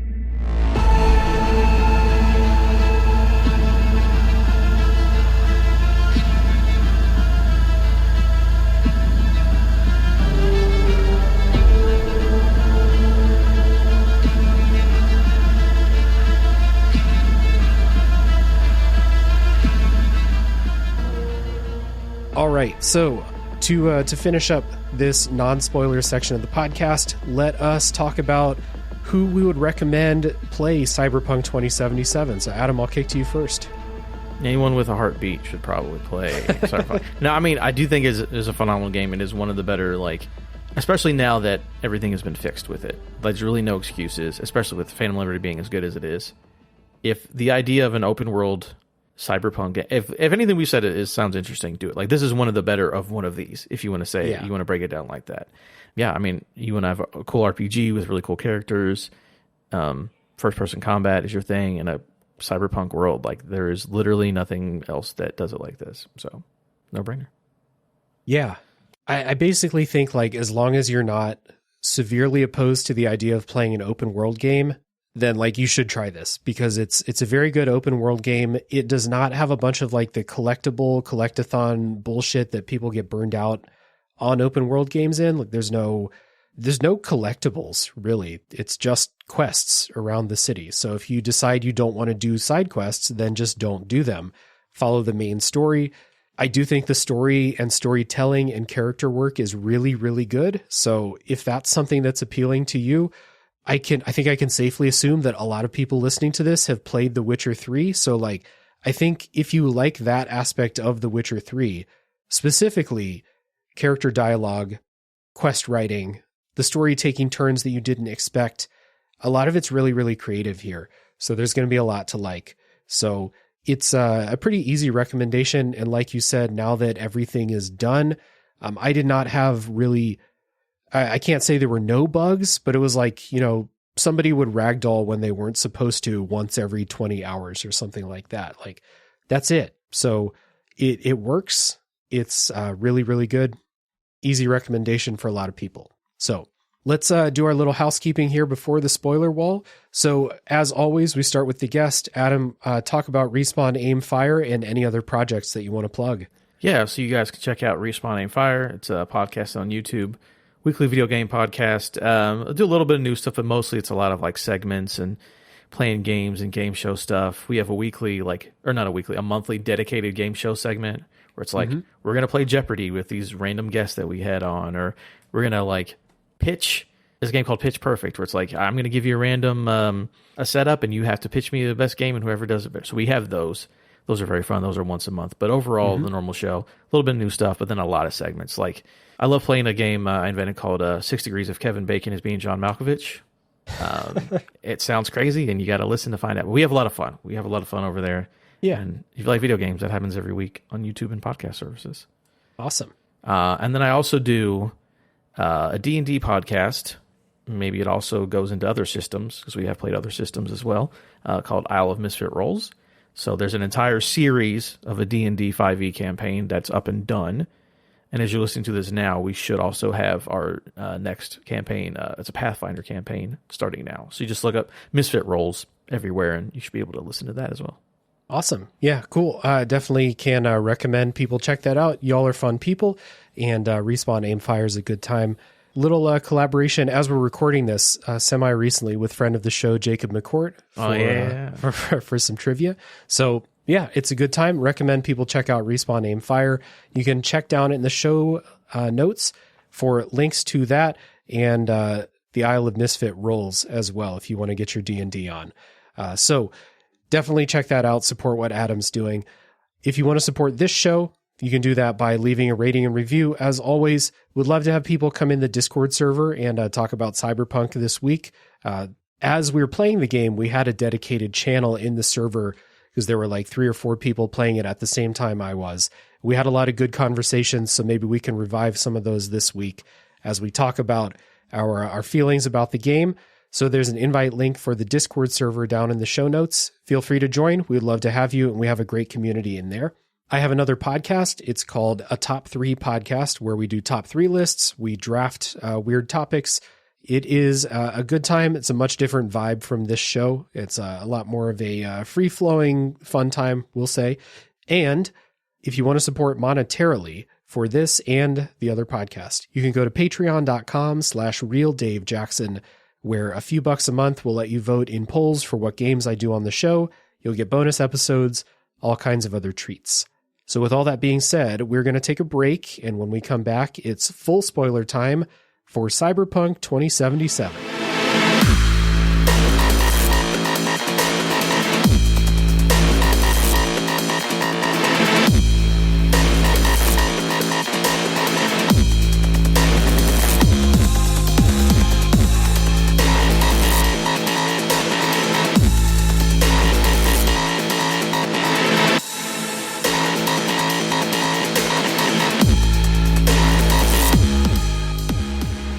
All right, Adam and I are back, and it's full spoiler time for Cyberpunk 2077.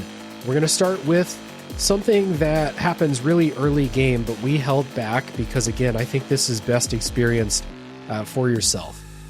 It is the inciting incident of the game, which is called The Heist. The mission is called The Heist, and it is a perfect, like, shit hits the fan, now the story is moving. So, a local fixer hires V and Jackie to go steal something called the biochip from Arasaka Tower. Not just Arasaka Tower. It's like from the CEO's apartment. So they go up there. You infiltrate. You have like this big plan. It's like this clockwork heist thing. You've got a little robot helper. Everything goes perfectly until you get up into the apartment, and they get home before they're supposed to. So you actually do steal the chip, but as soon as you pull it out, they walk in the front door and you're supposed to hide. And you said this when we talked about visuals, but like the way they frame this up, when you and Jackie are inside of like this, I don't know, this fucking room in the apartment, and like you can see out, you can see what's happening in the room, but they supposedly can't see you, or like, they could if they investigated, but they're not.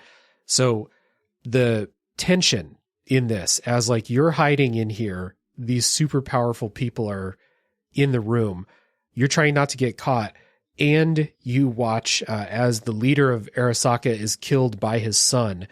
Saburo Arasaka is killed by Yorinobu Arasaka.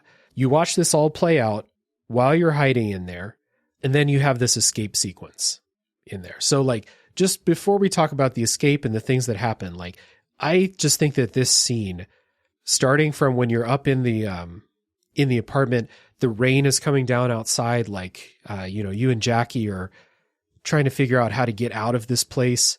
It's so fucking good. It's very cinematic, I guess, is the way they do it. Again, they force you into that little room. It's a lot of tension because you're like, all right, I'm here to do this heist. And you're like, where, like, who you're stealing from is like the worst person in the world to steal it from. Then seeing the thing that you see is also the worst thing in the world to be a witness to. Yeah. We haven't even mentioned that Adam Smasher was there, who is literally the most dangerous man in the world. Yeah, he's also involved in this plot as well. He's like robotic Hulk, basically. That man, so we talked earlier about like having cyborg enhancements and stuff. This dude is 99% robot, and not just like inside his body. Like his only skin left is like the top of his head and his eyes. Everything else is robotic. He's like known as the most dangerous man in the world. So like, okay, I came in here to steal a thing. All the worst people possible could be here, and I am stuck behind this wall as they walk like 3 inches away from my face. I'm just trying to get this chip and get out of here and get paid. Yeah. And that's what I mean when I say like, there's a lot that goes into selling how tense and like precarious that situation is, but this game just consistently nails those situations. Like I was like on edge playing this because it's like, I'm playing a video game, but I don't think I can fight that guy, the guy that looks like a fucking armored core mech in the room with me right now. I can't fight that guy. The funnest thing is, because obviously this game, well, I guess for you, so in, what do you call it? Edge Runners, right? Yeah. Edge Runners is a story about another kid. It's in the exact same city, like the city's designed like the video game, which is really cool. It's about this kid who gets this Endeavistan, and he's basically doing what V does. He's like, I'm trying to be a merc, make a name for myself, yada, yada, yada. He gets a ton of chrome and eventually goes cyber psycho. There's a whole plot. It's very cool. The way that series ends is at the very end of it, Adam Smasher comes down. Oh. Because we always, in this game, they talk about how dangerous he is. He's a big deal, Adam Smasher. The end of that anime, so again, I gotta forget the kid's name. David Martinez, because you get his jacket in this. Like the yellow jacket with the thing on the back. Yeah. At the end of that show, again, he has to send Devastan. He's going Cyber Psycho, and he's like, I'm going to fight Adam Smasher. It's the last thing I'm going to do before I die. Adam Smasher destroys you and your friends in a matter of like 3 seconds. It is Jesus. He is so incredibly powerful at the end of that anime. You're like, oh, I get why he's dangerous. Like, he literally jumps off of Arasaka Tower onto one of your friends and who just doesn't exist anymore. Like, they turn into mist, and it's like, he's like, oh, who else wants some?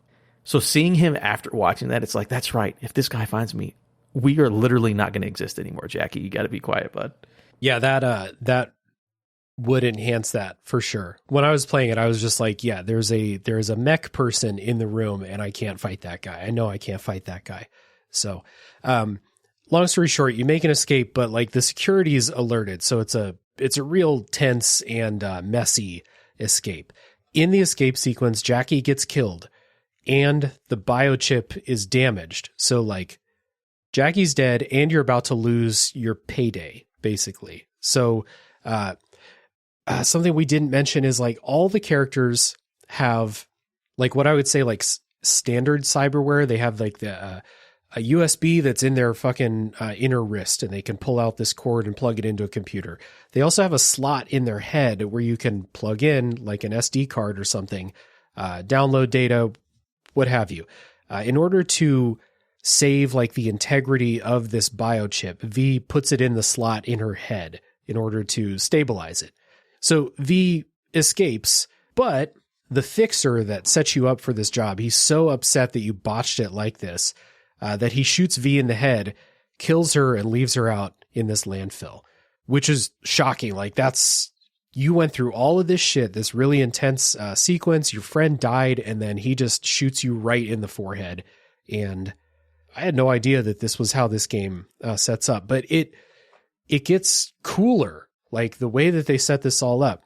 V should have died, but doesn't, because the biochip has the like personality data for Johnny Silverhand in it. And when V's body started to die, Johnny's personality starts to take over her system, basically. So it saves her life, but now this overwrite process is happening slowly. And I didn't know about this before I started playing. I knew that Johnny Silverhand was a fixture in the game. Keanu Reeves is a fixture in the game, but I didn't know that this is what's going on.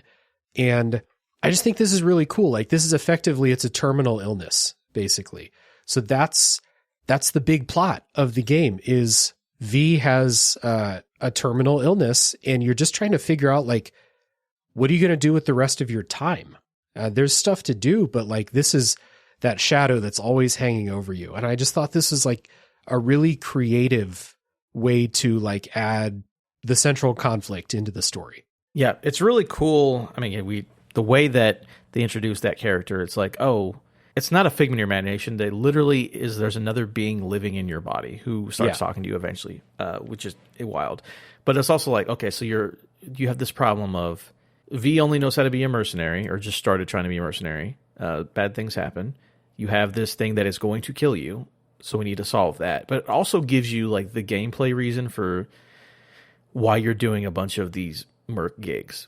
Yeah. Because it's like, they say it early on in the game, it's like, hey, you know, if you want to be a legend, because they're at the Afterlife bar, and it's like, these drinks are all named after these Night City legends, and it's like, you don't get to be a legend by being alive. It's like, you do crazy stuff, and then you pass on, but everyone remembers you. So it's like, I need to make a name for myself while also trying to decide how to possibly save my life, if that's even an option. And it gives you like, here's why we're doing cool stuff in the game, and here's also the major plot of the game at the same time. Yeah, I think that's one of like the central themes that this game's exploring, is that idea of being a legend and making a name for yourself in a place like Night City. And that idea that, you know, like you said, nobody becomes a legend while they're alive, basically. So V and Jackie had this idea right from the beginning that like they want to be legends. That's what they want. And it depends how many side quests you do, but for me, this was pretty early. Like within the first 5 hours, Jackie's dead and V is going to die soon without really making any kind of name for herself either. So that really harms her dream of becoming a legend, and almost makes it like inconsequential because like it got Jackie killed, and what's the point of like doing all this shit if I'm just going to get overwritten by Johnny Silverhand anyway? And Johnny's backstory goes into that idea of being a legend too, because that's what he wanted also. And his backstory that you learn is really, really interesting. I love the history of Johnny Silverhand. Yeah, fun thing about that, if you notice, is that when Johnny did his thing and became a legend was in 2023. So that's a fun. People were pointing that out on Twitter that the day that he bombed Arasaka Tower. But yeah, that's his whole thing was that, like, again, he's this punk rocker dude, but he's basically a terrorist. Yeah, doesn't like corporations, which I don't necessarily disagree with, Johnny. I think we can all get with you on that one. Yeah. So it's the whole thing. He's like, I'm back from the dead, quote unquote. I'm actually really interested to get into what actually he is. But he's like, I'm back from the dead. I have things to finish. He's like, hey, I woke up in the future. Arasaka's still here. I need things to do. But then it's also like, this isn't my body. And then V's like, well, what am I going to do? Am I trying to get this thing out of my head? Does it matter? Do I care? Yeah. Do I argue with it all the time? It sets up a lot of really cool like possibilities for the story, and then gives you a lot of cool options. Just because you have another player character, I guess a non-playable character, in your head who you can have conversations with on the regular. And I do like that the whole Johnny just randomly popping up. Again, no one else can see Johnny because Johnny's only in your head, but he can project himself into your world. Right. So you're constantly conversating, and you have a buddy cop with a guy only you can see who is slowly killing you, and maybe he does and maybe he doesn't want to. And it's really cool. Yeah, that conflict that they set up really early, where it's like the most basic conflict between those two characters in that situation. They both want the body. Johnny has unfinished business. He wants to keep fighting Arasaka, and V wants to maintain her autonomy. She doesn't want to lose control of her body, and eventually she'll just disappear if this is left to just play out. So, like you said, it gives you a reason to go do a lot of the stuff you're doing, because a lot of the leads you're chasing early in the game are just anyone who knows about this engram technology. You need to go find them and talk to them to find out if they can help you. Johnny's backstory is really fun, so I just want to talk about that for a second. So he's a punk rocker. You have an early flashback part where you relive one of his concerts, and then you relive this assault on Arasaka Tower. He has this badass smart pistol, and it's just like, it's incredibly fun to play through that, because he's a badass compared to V at that point in the game. So what happened is he had this girlfriend or love interest named Alt, who's one of the best net runners in Night City. Arasaka kidnapped her to make this soul killer technology, which I wasn't quite clear. Is soul killer what's used to make the engram? So there's a whole thing. We're here now, so we'll talk about it. Yeah. Because the whole idea of soul killer, because in 2077, there's a thing called, what's it called? The relic? No, about the thing that they're selling. Oh, yeah. Where it's a thing to like help you live forever. I think it is called Secure relic. Your Soul. Secure Your Soul. Is the relic. A product that they're selling. Yeah. So the whole thing, Alt Cunningham made a technology that was able to digitize somebody's consciousness, memories, everything into an engram. So basically, if you cloned a person with all their memories and everything about them into a digital space, that's what an Alt's original idea was. Right. Arasaka turned it and said, hey, why don't we do that? But we kill the person, interrogate their engram. Oh, yeah. And use it. It was a weapon that they were like, we use this, we can torture someone, we can interrogate somebody. We don't need them alive. We can kill them and still get what we want out of it. Right. Which is what they used her for. In the future, after they're done using that technology, they turn it into a thing to give to rich people. It's like, hey, do you want to have a version of You Live Forever? Yeah. So in the future, Save Your Soul doesn't kill the person. It just makes a copy, which is the thing that comes up with like the singer. When he's like, I'm going to make an engram of her so I can change her and make her different. That doesn't kill the person. Arasaka did that in the past.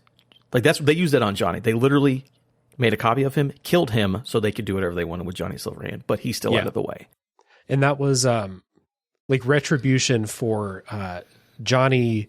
After Alt gets killed, he goes on this warpath, and he gets nuclear weapons and blows up Arasaka Tower.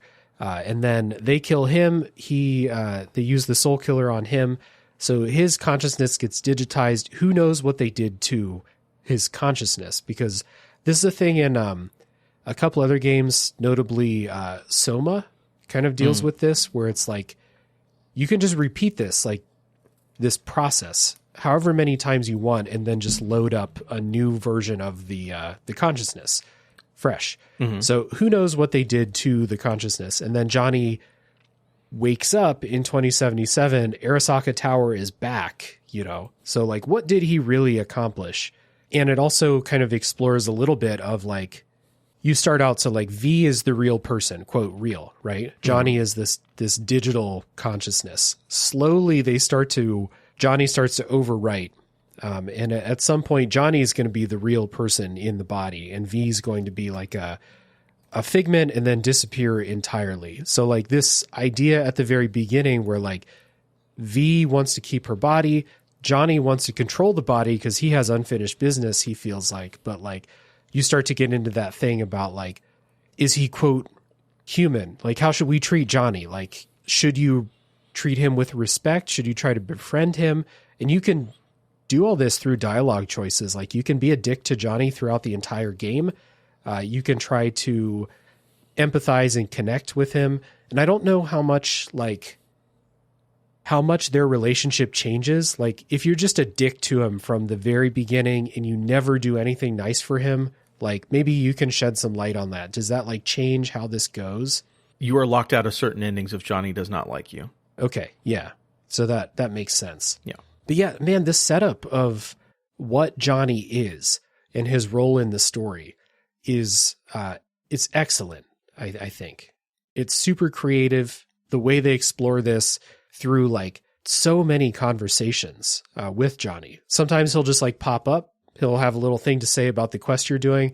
Sometimes you'll sit down and talk about real shit with him, and it's just really good. Yep. And it sometimes has nothing to do with, like, one of my favorite ones ever when you're just in one of the markets and there's a guy playing guitar and Johnny's just like, yeah, it's actually not too bad if he would do this and do this, you know, and he's like having this connection with this artist of this, just this guy in the street. And it's just a conversation Johnny has, and you can interact with it if you want or not. But like, it's interesting because he's not real, but it is a real personality of a real person. So you get to have a interpersonal relationship and a ticking clock, and they get to build a story off of that. That's the other part of it too. So like the story sells you that V is going to run out of time and that you do have this ticking clock. And even when you pause the game and you bring up your main menu screen, it has like these 3 percentage meters. One of them is how far along this overwrite process is. I think one of them is how much Johnny likes you, and I forget what the third one is. I think it's how much of a legend you are or something. In yeah, right. How much of a legend you are. Yeah. Right. So a lot of stuff with Johnny to come, but I wanted to put a pin in this and talk about some of the other characters, and then we'll revisit Johnny in a little bit. So of the side characters, Panam, Judy, River, Takemura, were there any of these quest lines that you thought were especially memorable or affecting? I do like how all these quest lines like are their own thing. Like Panam's is helping out the nomads, and that's kind of what. And again, you do all that, and then she's a friend and can help you. I do like River's story a lot. The whole like hunting down this serial killer guy, even though River is my least favorite of all the side characters. Just because, like, too. I think he's just a guy. He's fine, but his story I think is actually really cool. I mean, I think most people's favorites and my favorites as well are Panam and Judy. Yeah, I actually like Rogue quite a bit, but Panam and Judy, I think it helps that they're one of the romanceable options, so you have that little extra there. But I like them a lot. They're very compelling. I wouldn't say all the missions are perfect or whatever, but I do like who they are as people and where those stories go. Yeah, that side quest with River was one of the more fucked up side quests in here. River's nephew goes missing, and it turns out the kidnapper was grooming like troubled teenagers in online like chat forums and stuff like that, and then just keeping them captive in this livestock facility hooked up to these, chemical tanks to keep them alive, but in these vegetative states. So you go in there and it's like a horror show in there, and you get that backstory about that serial killer who was raised on this cattle farm, but his dad was an asshole and he was, abused and teachers hated him and stuff like that. They have this really fucked up cartoon. It's like this old, like, I don't know the exact style, but like old ass animation Steamboat Willie style-ish kind of a, what's it, late 40s, early 50s cartoon style kind of a thing.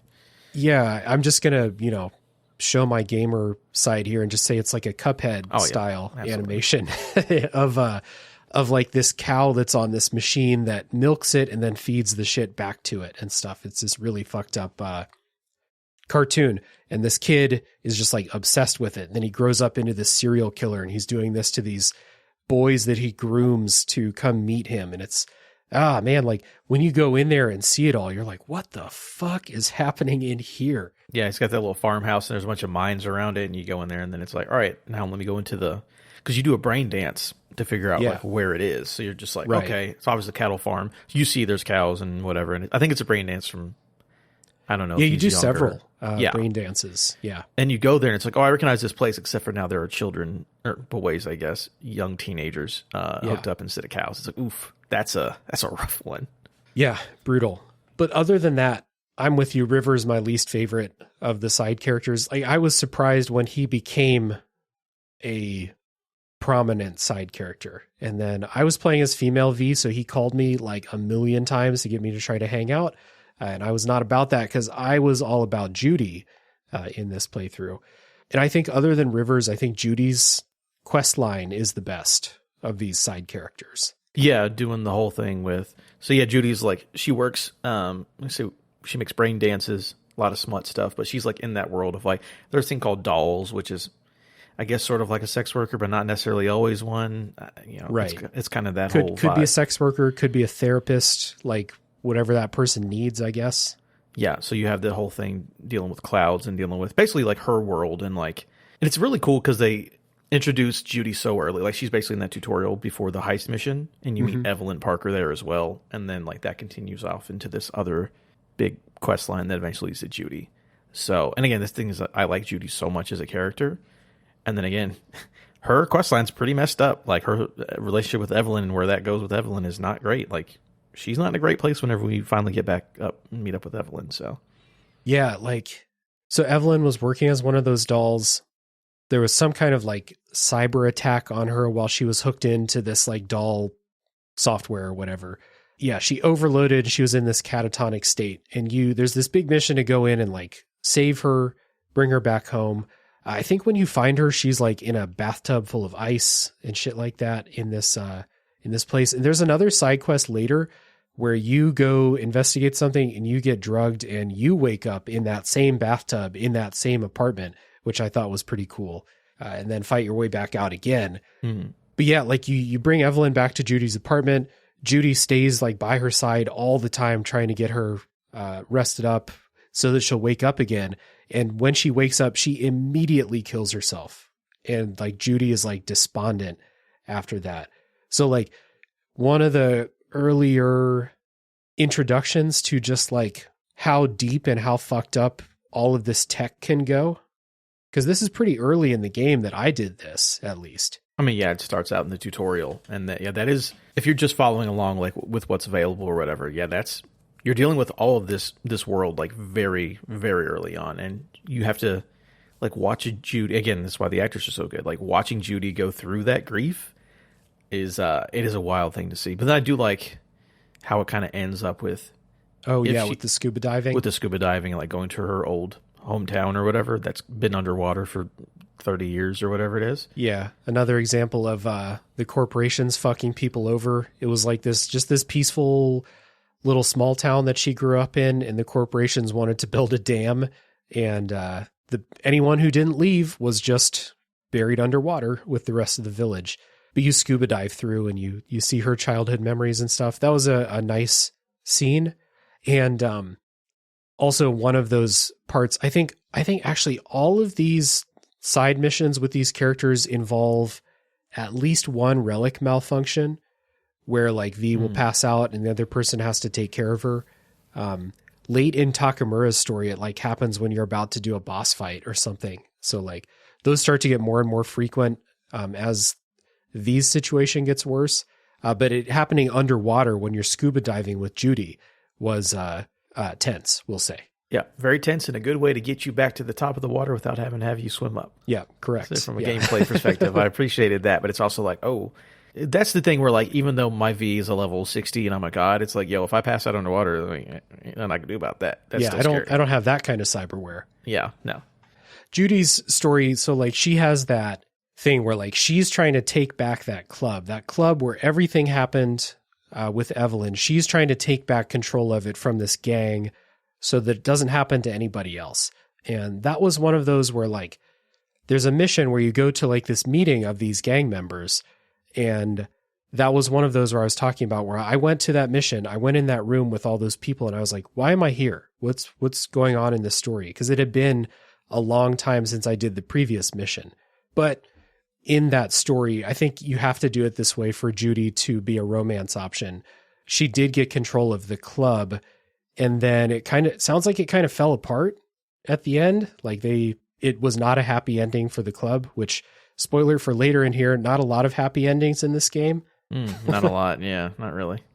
Did you like Panam's story? I like Panam a lot. Yeah, as a character. Yeah, she's cool. The actual story, it was cool to be in the tank. I'm not gonna lie, I like being in the tank. It was cool to go to a new area. I don't super love the whole family that she has.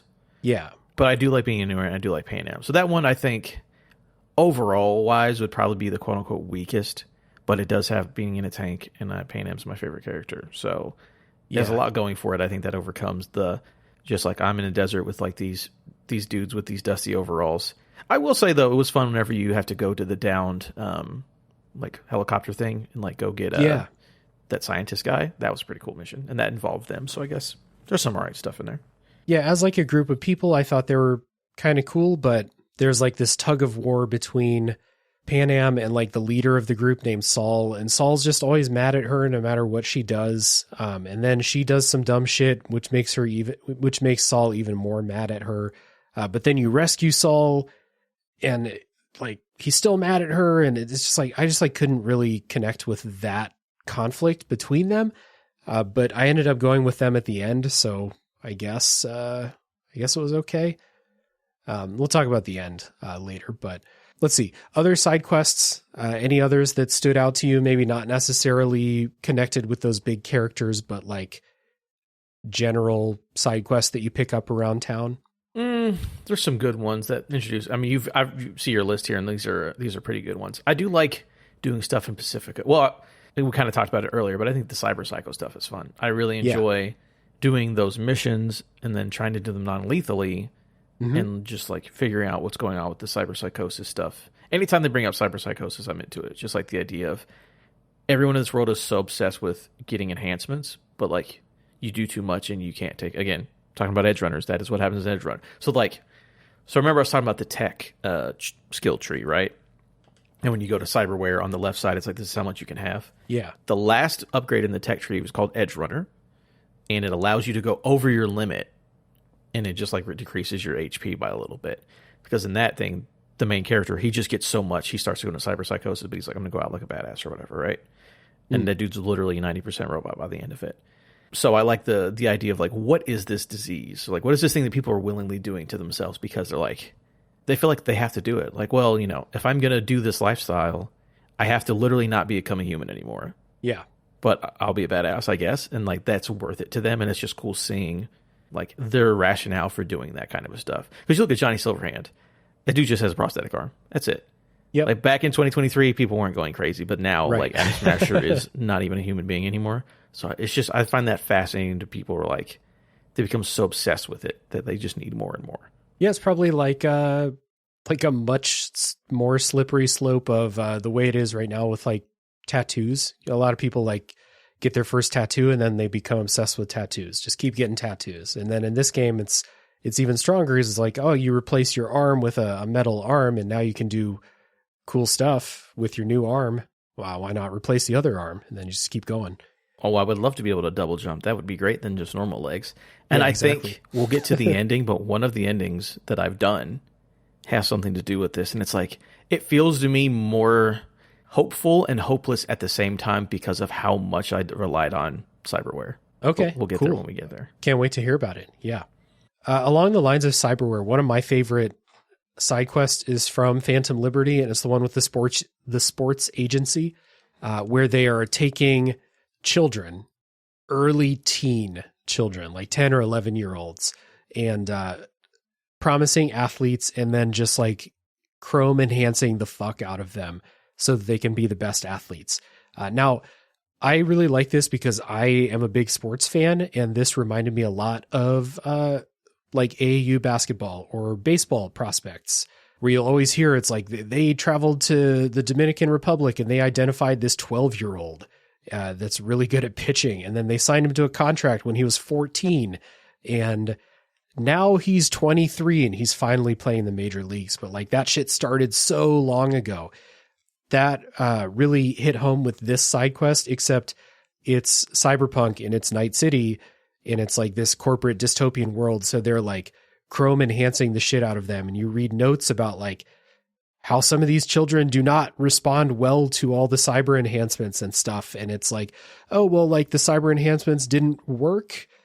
Well, this kid's not as good at soccer as we thought they were going to be. So we're just going to kick him out of the program.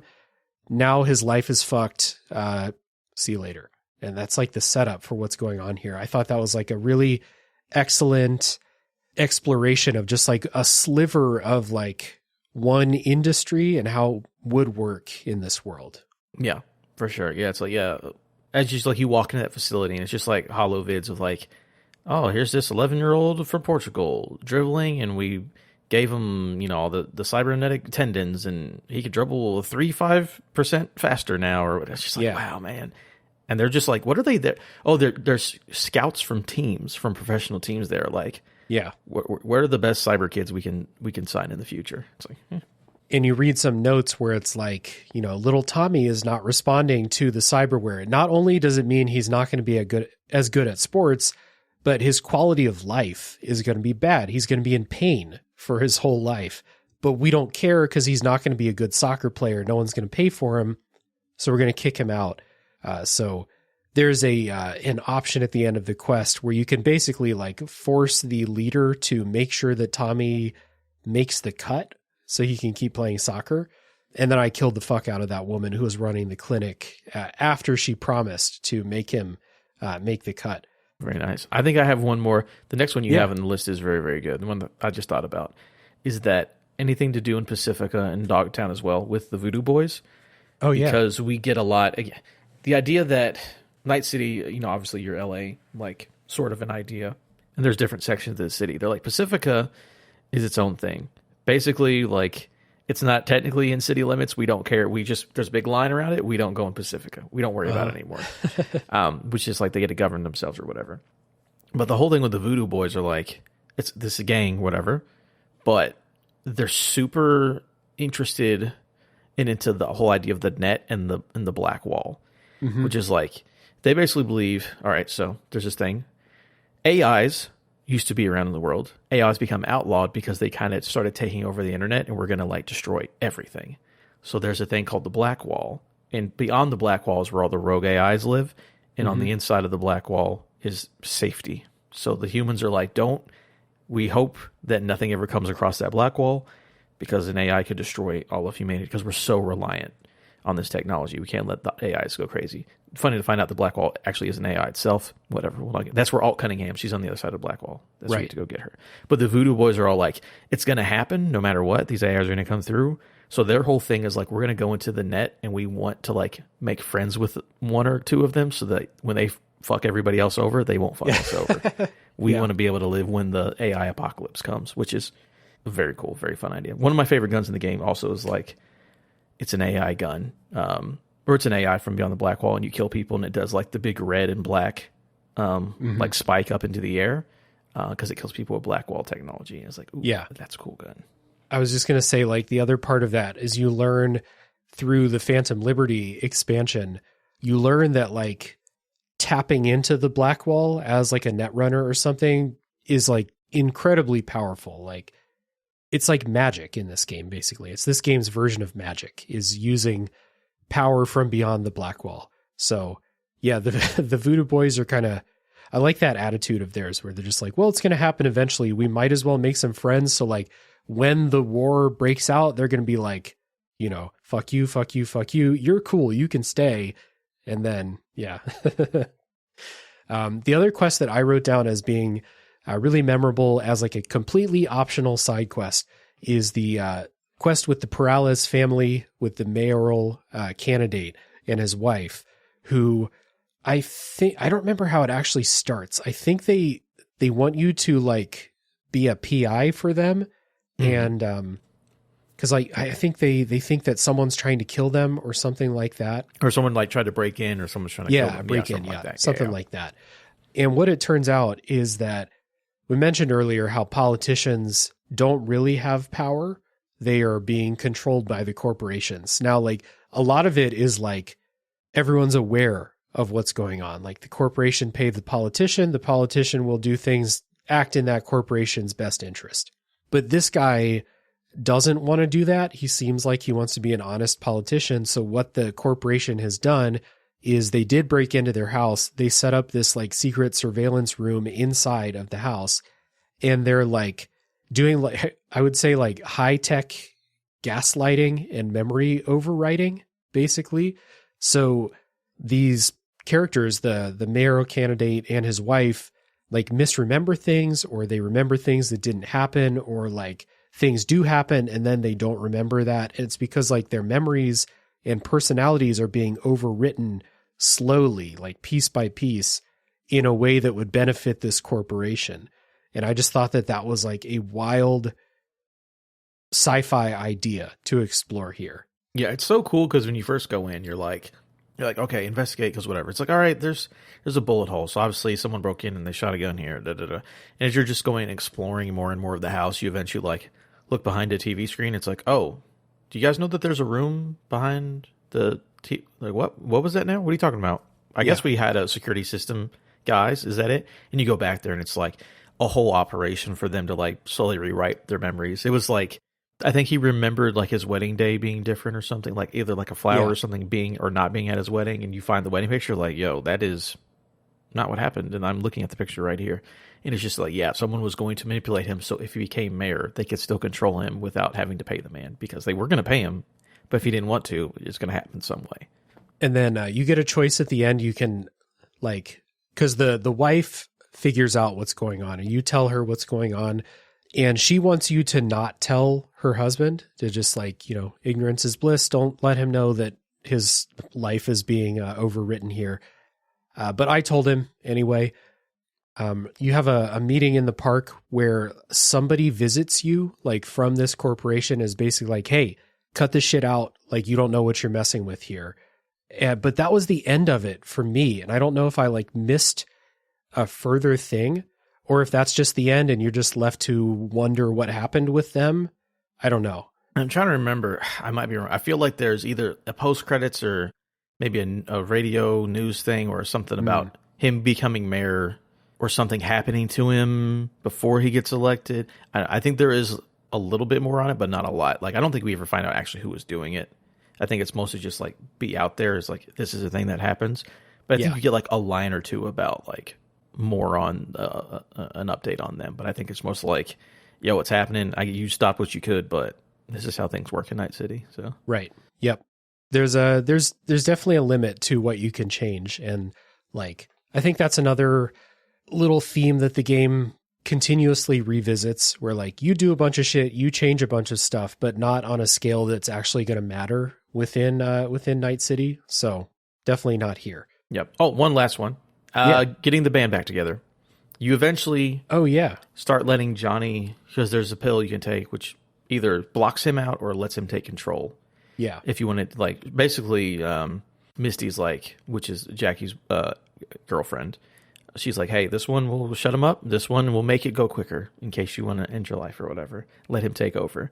And then near close to the end of the game, where depends however you play it, where Johnny starts trying to make amends with people, and like his old bandmates are one of them. So like they get together like a one night concert in like a dive bar in the middle of nowhere that no one knows about, and you like let him take over. He tries to go on a date with Rogue. It's a whole thing, and it's I think it's really cool that you're playing as Johnny in V's body, like getting the band back together, because Johnny's just trying to make amends because he knows one way or the other something's about to come to an end, and he's like, I want to make up.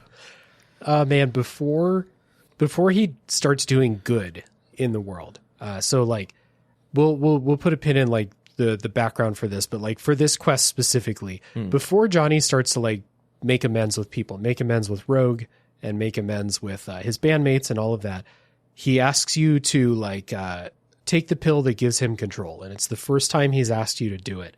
And by this point, at least the way I was playing it, V and Johnny were coming to a bit more of an understanding. They're starting to work together. You would even call them friends almost.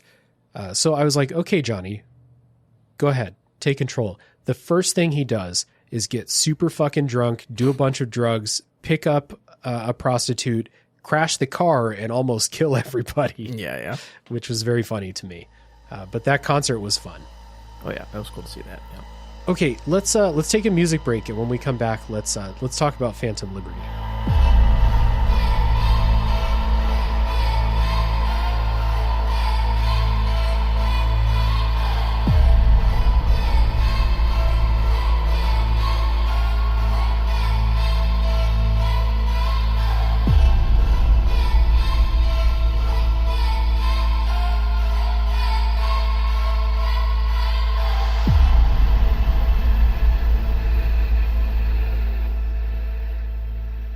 All right, so Phantom Liberty starts. You get a message from this netrunner named Songbird, who says that she can help you with the relic problem with Johnny overriding your consciousness, that you need to go to this neighborhood called Dogtown. And Dogtown is another one of these kind of like feels separate from Night City. It has its own leader. The leader is this military guy. And in Dogtown, you learn that the president of the new United States was flying over this airspace and got attacked, and the ship is going to crash in Dogtown. So that's like the first mission. Once you start this, you go inside, and it's like the president is crashing. You have to go help. I don't know about you, but like this is the first time, outside of maybe reading, but I forgot immediately, but the first time that like the concept that like this is the United States and there is still a president that I should care about like ever crossed my mind. Yeah, Cyberpunk's that world where, like, California is like the free state of California, meaning it's not part of the United States. Like, I think the president of the United States is only, like, president of half of the continental United States. Like, most people don't care. It's like, East Coast cares, middle of the U.S. doesn't care, California is its own country, does not matter. So it's like, oh, yeah, that's right. There should, technically, somebody's running something that should be important. But that explains why, like, some people are concerned that the president might be in danger, but a lot of people don't give a shit at all, including the people that are going to try and kidnap and maybe kill the president. So the president has a good voice actress as well, like really cool performance. But more crucially, once you rescue the president, she sets you up with one of her, I don't know how to describe this, like people she works with out there, someone who can get shit done out there. I don't know what Reed's exact title is. He's like a special agent, I guess. He's like a sleeper agent that was like, it's so messed up because, you know, we're about to get to it, but he's like been hanging out in Dogtown for like 7 years. President's like, maybe I'll need you one day. Go hang out in Dogtown and we'll talk to you whenever we need you. And it's like, oh, this man's just been living out here by himself for a very long time. And that's Idris Elba's character. But like there's that mission where you have to go rescue the president from the downed ship and fight your way out. It's really intense. It's a really cool mission. And then you meet up with Idris Elba's character, and it shifts from, okay, you rescued the president, they're going to get the president out of Dogtown, and then the story with Songbird really starts, because Songbird is this netrunner. She was kind of helping with the president, but ever since that crash, she's gone. No, it wasn't. It was during the escape. She hacks this big tank spider thing, and then it gets overwritten. She goes silent. You have to fight that thing. And then you have to figure out where Songbird is, what's going on with her. So I think the reason this works is because Songbird is a really, really likable character for the short time that you get to talk with her at the beginning of this. And Idris Elba's performance as like this cool, collected, like, I know how all this works. Listen to me. If you go along with what I say, everything's going to be fine. Like, he puts on that kind of performance. So you're immediately like drawn into this story really well, I think. And they give you a bunch of like intense action set pieces along the way to, I don't know, maybe forge that bond with those characters. And then when it's time to like reset what the story's about, you're in it. Yeah. I love the very beginning of this. It's like, Songbbird's like, all right, I'm going to shut Johnny up, actually. And she turns Johnny off. That's right, yeah. So it's like, oh, she clearly knows how to about she's the relic. good. Maybe she can actually help me out. And then it's like, I love how this starts. You go to the top of the stadium. It's like, hey, plane's about to crash. Get up here. You go to the top of the stadium. The plane goes like 10 feet above your head or whatever. And then you like run down the stadium to go run to the plane. And then like the credits. Like I love anytime they do that. It's like action. Oh, here's the credit. It's Phantom Liberty. And this game, or in this expansion, starts out as like Escape from New York, where it's like, I've got to help the president get out of this dangerous situation. Yep. And it's so cool and it's so action-packed. You're meeting these cool characters. And then the genre changes here in a second, but it's so cool. It's like, oh man, I'm doing this awesome escort mission. We're dealing with like new enemy types and this new environment I've never seen before. It's like, it's a lot of action. It's like a lot of sneaking around. I'm doing a cool thing. And then again, it starts as Escape New York and it turns into another movie / genre entirely in the middle, and then another genre entirely at the end of the expansion. It's wild, but this first part is very cool and action packed. Yeah. I loved it. I love that. I don't know. Again, maybe it's just like the sports fan in me, but like the fact that this big central thing in Dogtown is this repurposed stadium that has become like a city basically inside is always really cool. You go back there several times. So the middle part of this is trying to find Songbird. And it turns out that she is in captivity, but it's like nice captivity from this mercenary who's running Dogtown named Hanson. And it has one of these kind of classic party scenes where you get to go to a party thrown by the villain where like you can't act out when you're there, but you get to go to this really nice place. The way this is all set up, it's really beautiful. And there's this, what's the game you're playing? Roulette. Roulette scene in there where you are trying to, in order to get closer to Hanson, you are impersonating these two French netrunners. You want to do that. You want to, they introduced this technology in the DLC where you can basically copy somebody's personality and face, and then like your face can like recreate theirs. You can just become them. So you have a conversation with these two netrunners while you're playing roulette, and you're trying to make the right dialogue choices to keep them talking so you can gather data and all of that. And I always liked casino scenes in movies. It's always a tense thing. Everyone has to say the perfect thing. So it has this during this scene when you're trying to do that. And then Hanson shows up and you're like, oh, fuck, he's right here in front of me. And he knows who you are, of course. But like that scene where they're playing roulette, I thought was another one of these really high tension moments that the game sells really, really well. There's no combat. It's just dialogue playing roulette. Yeah, the two cool things about this mission. So beginning part was Escape from New York or whatever, right? Yeah. This middle part is Mission Impossible. You are legit doing spy stuff. You're stealing people's faces. Yeah. You're like sneaking. It's legit Mission Impossible in the middle, which is really cool. Again, to the party. I think the party is like one of the most visually interesting parts of the DLC. Yeah. Just because like you walk into that party, there are legitimately 20 different conversations. Like if you just walk up to somebody, there are people having a full on conversation that is just in the background. It's not important, but you can listen. And like everybody's having their own conversation. The performance in the middle, which you eventually get as a brain dance and you can watch later. Gorgeous, amazing.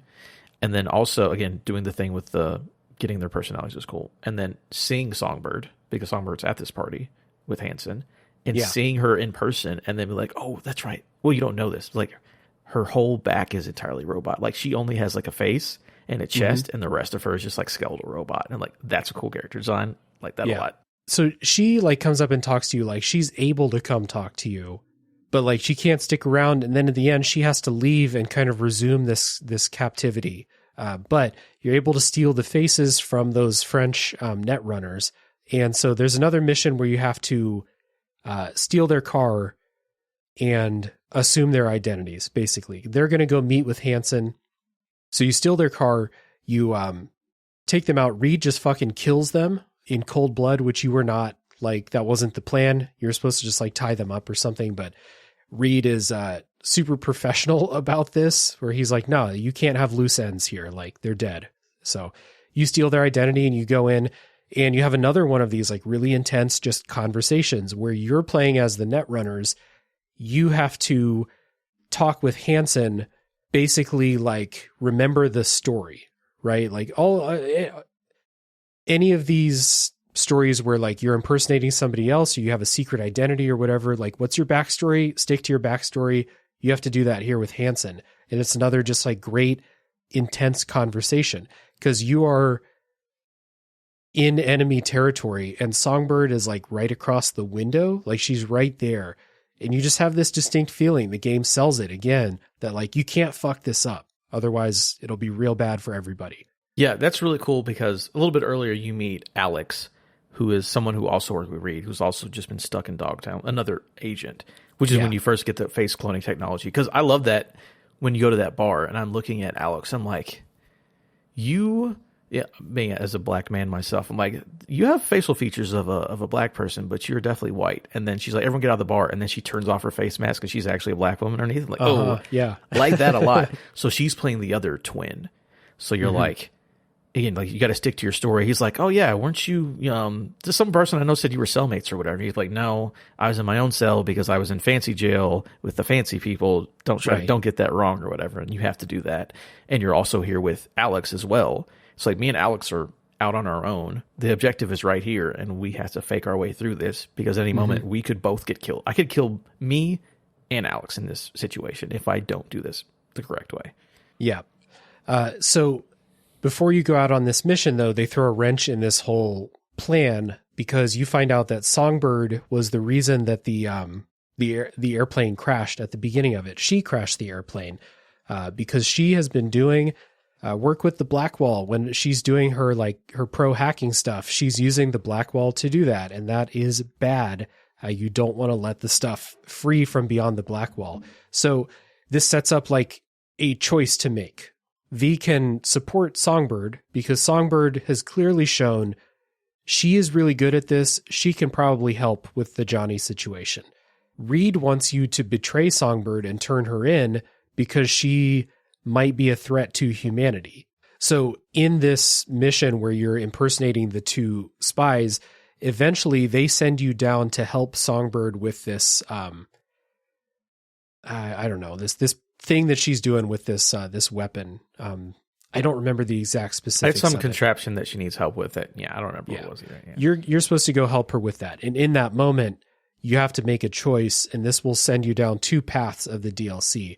Either you betray Songbird and help them capture her, or you betray everybody else and help get Songbird out of there. So what did you do here?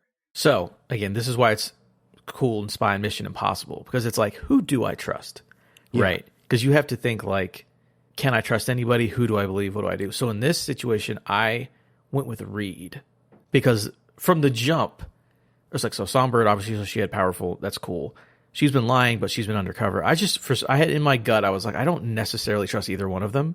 Especially early on when we were talking about like how people would be like, I'll call you back in a day. When Reed is like, oh, I got the president. I'll call you back in a day after I get her back. It's like, oof, Reed just killed the president. I had that feeling. The president was okay. I was like, all right, if I have to choose, I'm going to choose to trust Idris Elba. Just Songbird, like the fact that she's been doing stuff that she didn't tell me about. I was like, if I have to choose, I won't do that. So I went with Reed and turned her in. And when you do that, the minute you go to do it, she immediately like turns evil, like as you're about to do it. So like she was going to turn evil, like whenever she turned around and get you. And she's like, oh, like I forgot what happened. I think like the Blackwall takes her or whatever it is. So Alex gets killed by Hansen. He like chokes her and slams her against the wall and kills her. Mm-hmm. So you're down there. And then Songbird goes crazy and like breaks out. And she was like, it seems like something bad was about to happen. Because I mean, maybe she's upset, but also was like, well, you're about to do some bad shit anyways. So good thing I chose this because you were about to turn on me. That's how I felt in that moment. Interesting. Okay. So I can see why choosing to support Reed would be the choice because Songbird has proven nothing to you so far. Really. She's proven that she's good at what she does, but she hasn't proven that she'll actually help you. all that's happened since the initial conversation with Songbird, where she promises that she'll help you, is things have happened to make you think that she's evil, right? You learn that she's fucking with the Black Wall. She's a ticking time bomb, basically, with that.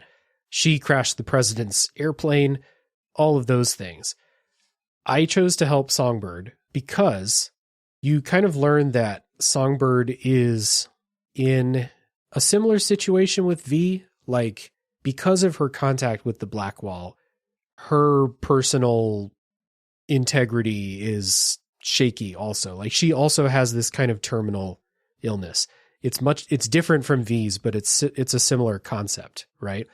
So I figured that V and Songbird could identify with each other in that.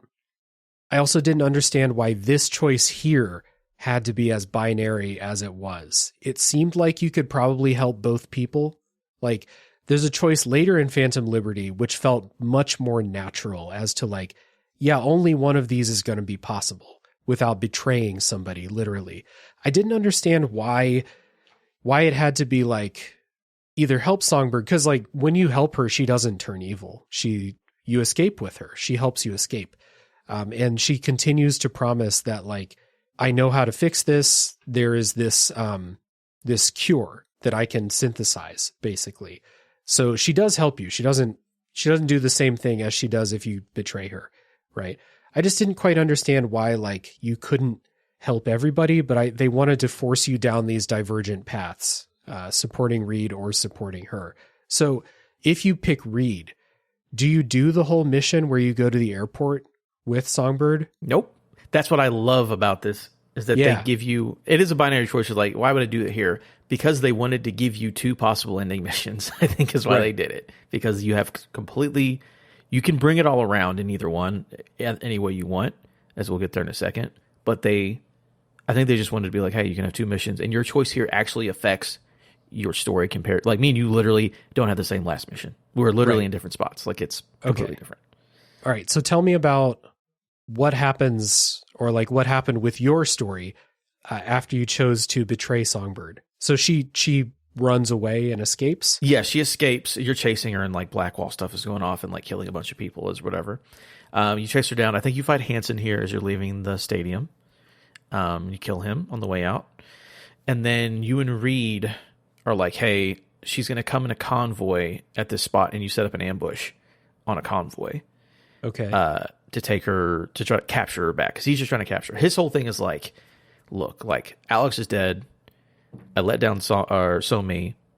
Everything's bad. I just want to fix stuff. I just want to, and this is the way for me to fix her. She doesn't understand it. She's not going to like it. I'm trying to fix her. I'm trying to help her out. Mm-hmm. So you try to capture her. You have a really cool mission where you have to like set up like, oh, you snipe over here and you throw down smoke grenades. It's really fun. She eventually goes down into the Undercity. I think like she crashes through or something. Do you have this? Do you eventually get to like an Undercity and like have a laboratory underground? Is that a thing that you deal with or no? Because we might have completely different endings. No. It doesn't sound familiar. I think we have two different things. So you try to get her out. Things go bad. She goes into deep. You're like 10 stories underneath Dogtown. You go to an old laboratory. You're like, okay, there's like a big reactor that she's in, or like I don't remember the exact specifics, but she's like in a big thing. You're like, all right, I gotta get there to get to her. You come out of the laboratory, you get to like go around and turn some switches or whatever. The game turns into Resident Evil because a big robot is down there in the laboratory that you cannot kill and hunt you down like in Resident Evil. Oh shit. So you literally have to like sneak around, like go in vents and do all this other stuff. If it catches you, you die instantly. And the game literally, again, here's a third turn. They went from Escape from New York, Mission Impossible, now playing Resident Evil. And this big robot is chasing you through this laboratory thing. Like, and so you can't kill it. It's great. It's like, wow, I was not expecting to have to fight a robot that, a nemesis robot or whatever. Nice. You eventually do that. You go to find her. She's like in this thing, like degrading and dying. And you can either kill her right then and there because she wants you to put her out of her misery, or Reed wants you to spare her. And I chose to spare her. And that leads me to having the possible new ending. I think if Reed and her make it out, you can get the same ending for Phantom Liberty. So Resident Evil fight, let her live, and then we lead to the same place I think you might have ended up. So nice. Yeah, okay. So in my path, you help Somi escape. And later she tells you like, okay, here's what we have to do. She has to go to this facility on the moon to synthesize a cure. And so what you have to do is you have to infiltrate an airport. And it's like a long section where you go through airport security, and then you like sneak into the employees only section, and then you get down under the airport, and then you're sneaking through like these helipads and facilities and stuff. Like it's a lot of stuff. And for a while you don't have your weapons because you had to give them up at security at the airport. So Myers and President Reed show up when you're at like the top of this airport section. And Myers is giving Reed orders basically that's like, kill them both, turn them in. I don't care what's going on. It's time for this to end. And Reed's like, understood. Got it. So you're like, oh shit, Reed's not. Well, I mean, I kind of betrayed him earlier, but like he's fully like, okay, I shoot them both on sight. So security gets called. There's a section where Songbird's locked in this like terminal room, and you have to defend her. And eventually she starts sending out these black wall magic that kills like dozens of people at once. And then eventually you can control that too. And it's like this game's biggest power fantasy in the entire game is this section right here, which is crazy. You fight out, you get on a train, and on the train, Songbird tells you that she was lying to you. You can only make one dose of this cure. So then you have a choice, but she's like literally curled up dying. Like she can't even walk from the train to the shuttle. You have to pick her up. Space shuttle, I mean. You have to pick her up and carry her there. And as you're walking around, the way they frame this is really good too. As you're walking around, you turn the corner and you can see the shuttle doors open because it's like it's prepped for flight. The door is open. And as you approach it, Reed walks out of the shuttle and confronts you. And you're like, fuck. Like you're so close. And you can either give Somi over to Reed so he can take her into captivity. And that's how you get the extra ending in this version of the branch, is by giving her over. Or you can get into a duel, like an Old West duel, like a quick draw duel, and kill Reed, or he'll kill you. So I killed him because I think that the way I justified this is that my V had already made the choice that she and Songbird were so much alike that someone has to make it out of this. Someone has to survive. And if you kill Reed, you can put Somi on the shuttle and send her off. And her fate is unclear for a long time, whether it actually worked. But she gets hooked up to like life support systems on the shuttle. So you at least think she did make it to the moon.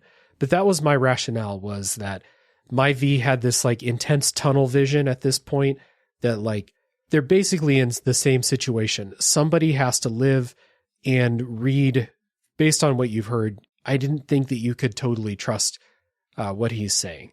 So I closed off that route to my V surviving at the end of the game. No, it's so crazy how they give you completely different ending missions. Yeah. You can lock yourself in or out of that just based on like these wild choices you have. And I think it's pretty cool that, so I'm not sure, I didn't actually do this because I didn't go the route you did. The way to have the best ending, the way to have that extra ending and have Reed have the most closure, I think, is to do what you did, but hand her over. Yeah. Because in mine, he still feels guilty for what he does, but he like doesn't really, like he never processes it because he's just going back to, like he goes back to work, right? He continues to be who he is. In your ending, in the one that I did, Alex survives also, so that's probably helpful for Reed. Yeah, super dead in mine. You murdered her. Yeah, she survived. But yeah, and then if you do that, I guess so. She survives. So he's like, okay, I messed it up. I need to help her out. He saves So-Mi, and then I think that's the way for him to get closure. Because in mine, again, he's still around and he's still good, but he's like, he still feels guilty about stuff. But I think if you do the way you did it, where you betray him, but then go back on his side, he like gets his shit together basically and feels better about himself. Yeah, and then the way that I did it, I killed him. So somebody calls. I forget who it is, but somebody calls and is just basically like, V, you've made like the most powerful enemy that you could. And I was like, all right, fine. I'm kind of a god now. I'm like, again, I haven't died in 40 hours of gameplay. So like, if there's going to be a mission where they send a bunch of people at me, fine, I can handle that. Plus, V just willingly gave up the only avenue that she knows of to surviving this. So I think she's kind of resigned to like dying at the end of this experience anyway. So she's like, fuck it. I helped save this person who's in a similar situation. So that was how it ended for me. Also, Johnny is, he's like, woo, you made a powerful enemy, but also fuck yeah, nice work. Like sticking it to the suits there. Oh yeah. At the end of mine. So again, you don't kill Somi, you let her live. Reed comes and gets her.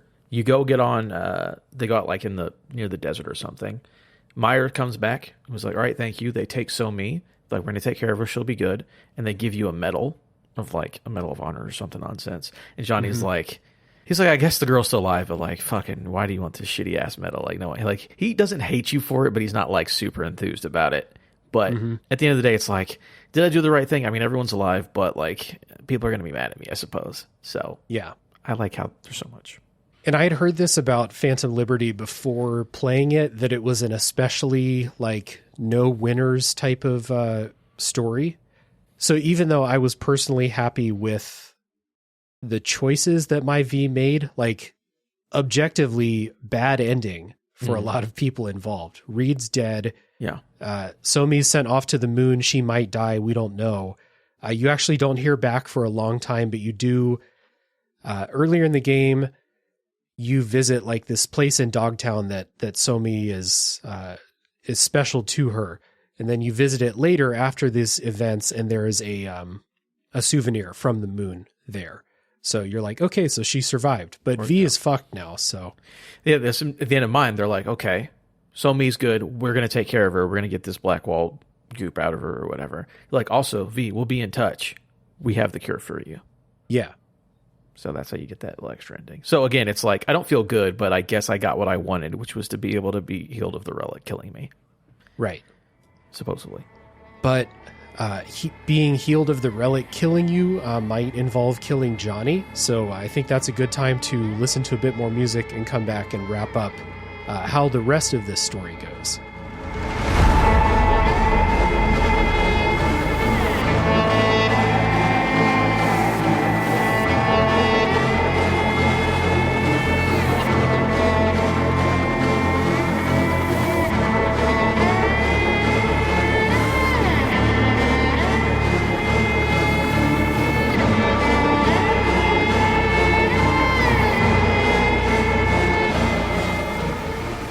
So let's revisit Johnny and V and then talk about how our stories ended. So I said earlier, I think that one of my favorite things about the game is this developing relationship between V and Johnny.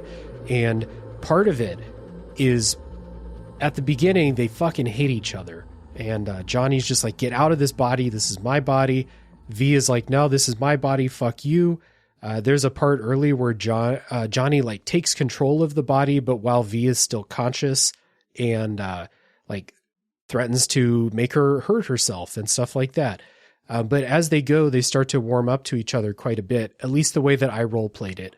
I wondered, is that because their personalities are overlapping as like the overwrite is happening? Like the softer side of V is mixing with Johnny a little bit more? Because he changes as it goes. There's a distinct character arc in the way Johnny views the world and the people around him as this game plays out. Mm-hmm. It could be the whole override thing, but it also just be like, okay, so Johnny Silverhand is actually dead, but this is basically who he was at the moment of his death. So it's like, did he just like knowing what happens in the future, like changed his perspective on things? Again, especially when you like give him control and like he makes peace with his past. Yeah. It's like, maybe I'm actually, again, he's really dead, but for all he knows, he is Johnny Silverhand for 2023 living in the future. So like, did I maybe make him see the error of his ways, what he needs to do? Because in a lot of this, near the end, he's like, he tells you, I am fine with you living and me not existing anymore. Yep. He's like, as long as we end Arasaka, honestly, you can have the body. I don't want it that bad, to be honest. I would rather you live than me kill you. And he just straight up tells you that. Like, again, you need a very high Johnny approval for that. But Yeah. I don't think that he has he does at the beginning because he doesn't care who you are. He just woke up. None of it matters. But like, is it because one's taking over the other? I don't know. I want to believe that this Johnny has learned and grown and is trying to be a better person. I think that's it. I think that Johnny, I think you're right. Like when he wakes up, quote, wakes up, it's probably like snapping from him being alive in 2023 to suddenly he's in this stranger's body. But all of those same drives that he had back then are still immediate for him when he wakes up. So he wakes up and he's like, fuck everybody, fuck Arasaka, the way he was at the end of his natural life. But then that wears off once he realizes what's going on. And then I think it's pretty obvious that he's conscious through all of this. He chooses when to make an appearance and talk to V, but he sees everything that she does, takes part in everything that she takes part in. So I think you're right. He is softening up as he sees like some combination of like, maybe there's more to life, or the fact that like what he was doing had very little impact. So what's the point in being this angry terrorist anymore? Yeah, I do like, there's a little line in Phantom Liberty when Reed is behind you at the basketball game you were talking about earlier. Yeah. Where like Johnny's in front of you and he's like, oh, you know, Reed's behind you. He's like, don't turn around. I got a gun to your head or whatever, or to your side. And you're like, Johnny, do you see what he looks like? He's like, I can only see what you see, V. Like, I don't know what this guy looks like. I'm sorry. Yeah. I can't help you. Which is like that he is seeing what you see. And I like that. Yeah, I think just like, I don't know how long it is for him. Is it the full 50 years? Is it an instant? Because like you do go to that part when you like go in his memories and it's like he's in like a digital like house, like a digital jail, basically. Mm-hmm. It's like, I don't know how long he's there. I don't know what his deal is, but I do feel like he becomes a different person as he gets to live through V's life. And, you know, I think he's like, hey, as long as I get my revenge, that's all I got a second chance to do the thing that I care about. I don't want to harm anybody. Again, I'm also always Keanu Reeves' friend. Maybe it's different if he hates you. I don't know. Yeah, I definitely played it that way too. But it is interesting how he hates Arasaka, and he says that to you, like, we're cool as long as you help me do what I wanted to do. But I think there is part of him that realizes that there's more to life, that the interpersonal relationships are valuable too, because he didn't care that much about the people around him, especially like his bandmates and stuff back in the day. So these later times, and then he becomes more like caring of V as the story goes on. There was that part where you're doing the quest with Takamura where you're going to meet with Hanako in like this abandoned apartment building. But Arasaka attacks there and like V gets hurt and Johnny gets up and is like yelling at her and is like, you're not dying today. And it didn't feel to me like a, if you die, I die type of situation. It was like a, no, like get up, like we're not finished yet.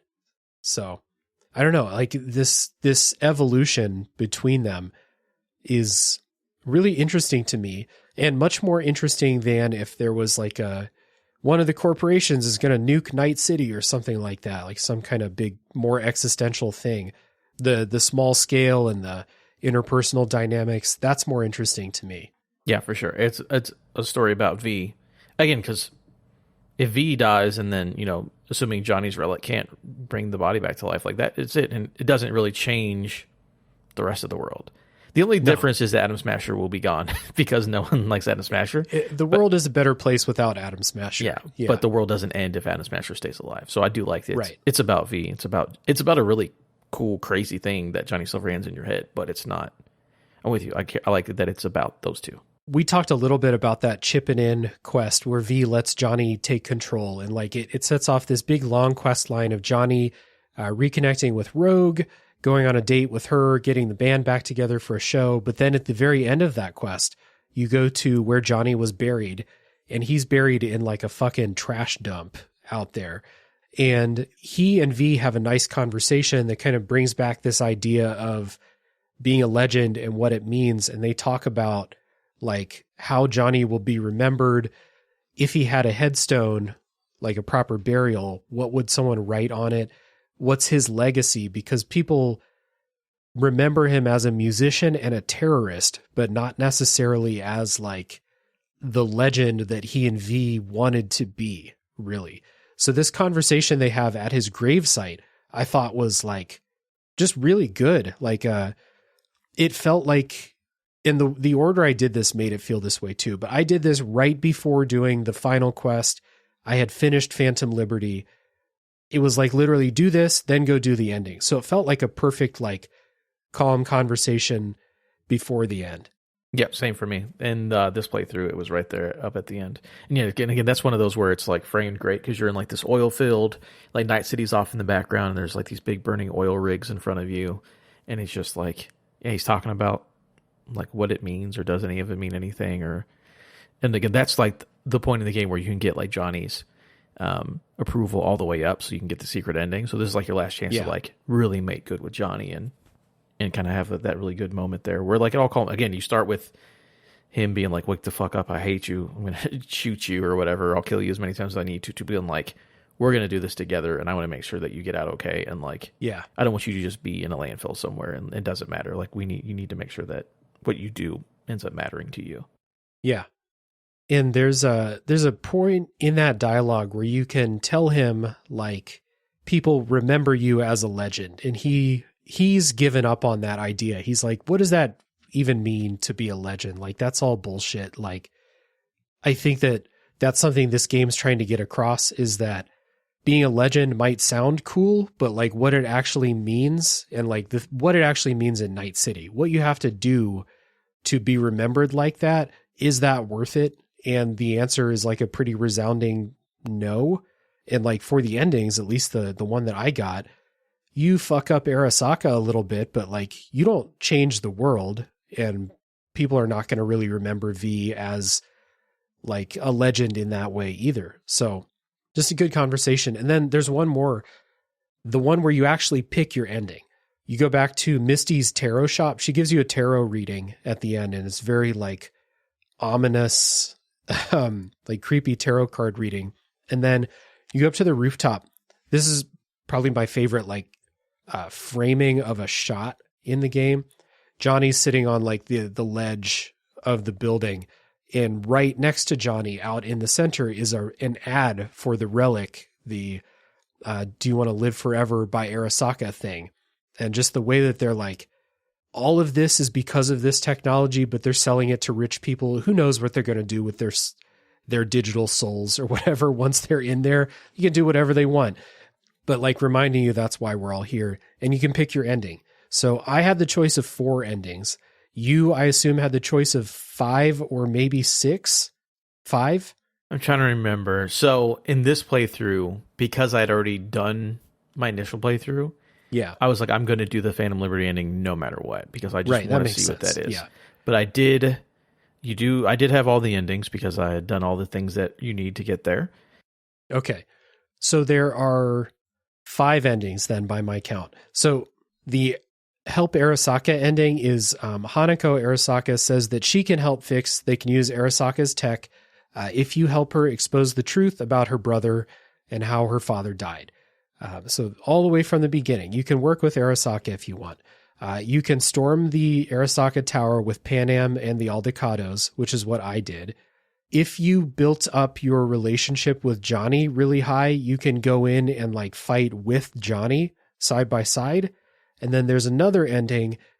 I assume it's if you did that quest where he reconnects with Rogue, where you can take the pill, give Johnny the body, and then he and Rogue will go storm the tower.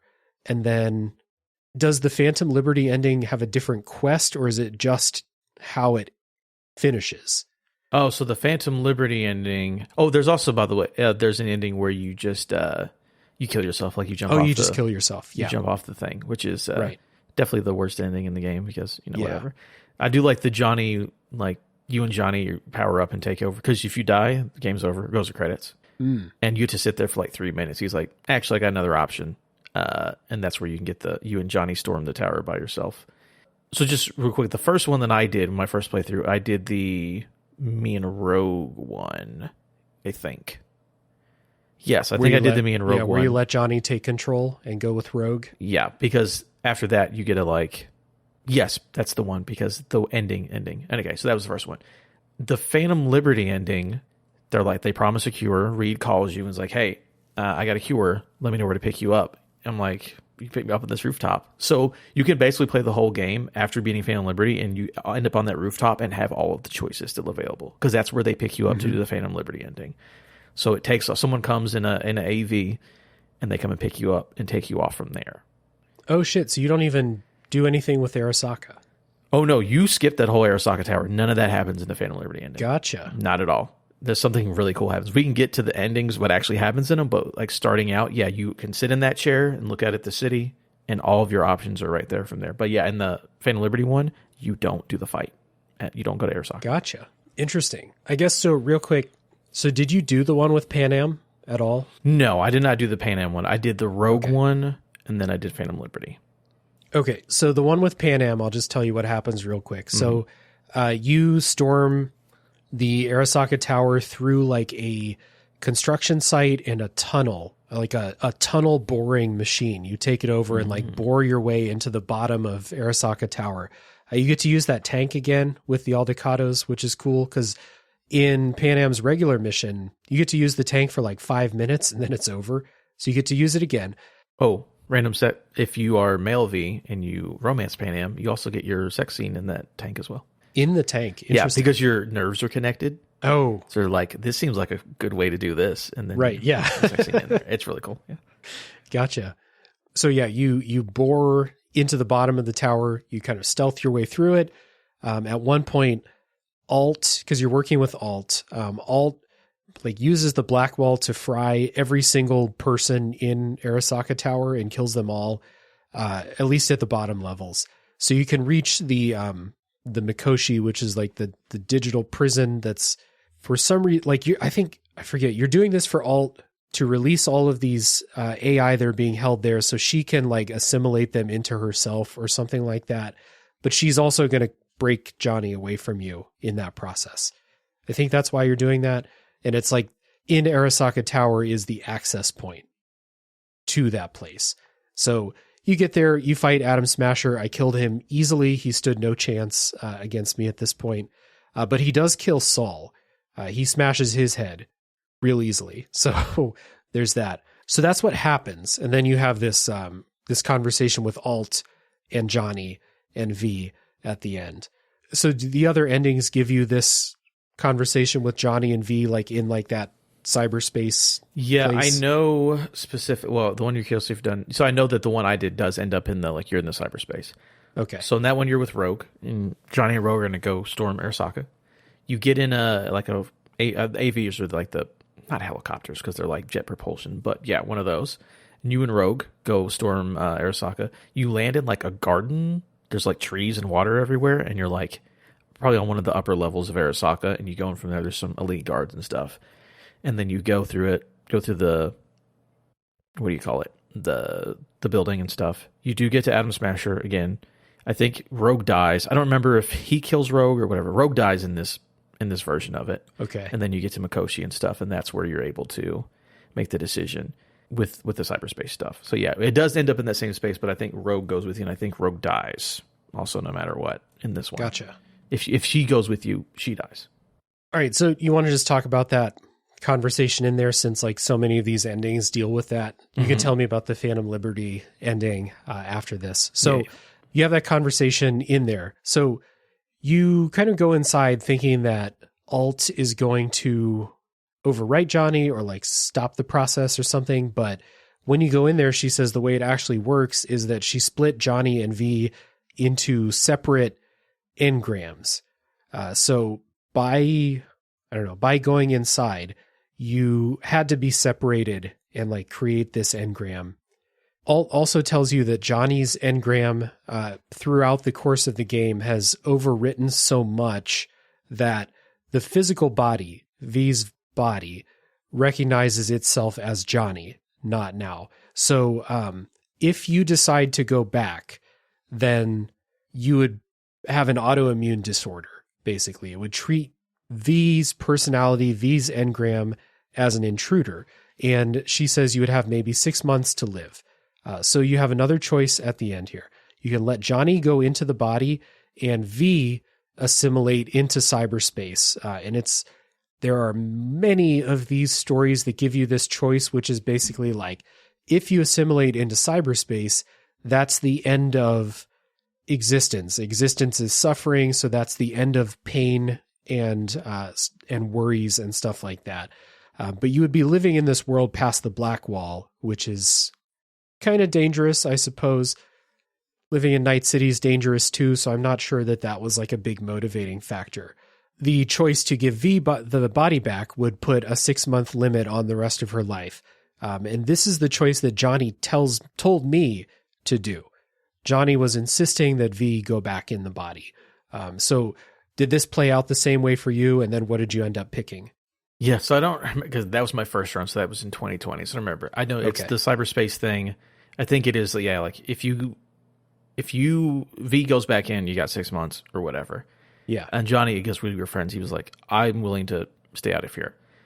So I chose for V to go back in the body. We still get different endings, even though we both chose to go back in the body, by the way. Right. This is the one point how do you get the other ending. If you let Johnny take over your body or let him go back in, Johnny becomes V. And then you get to play like a little small ending part as Johnny in V's body.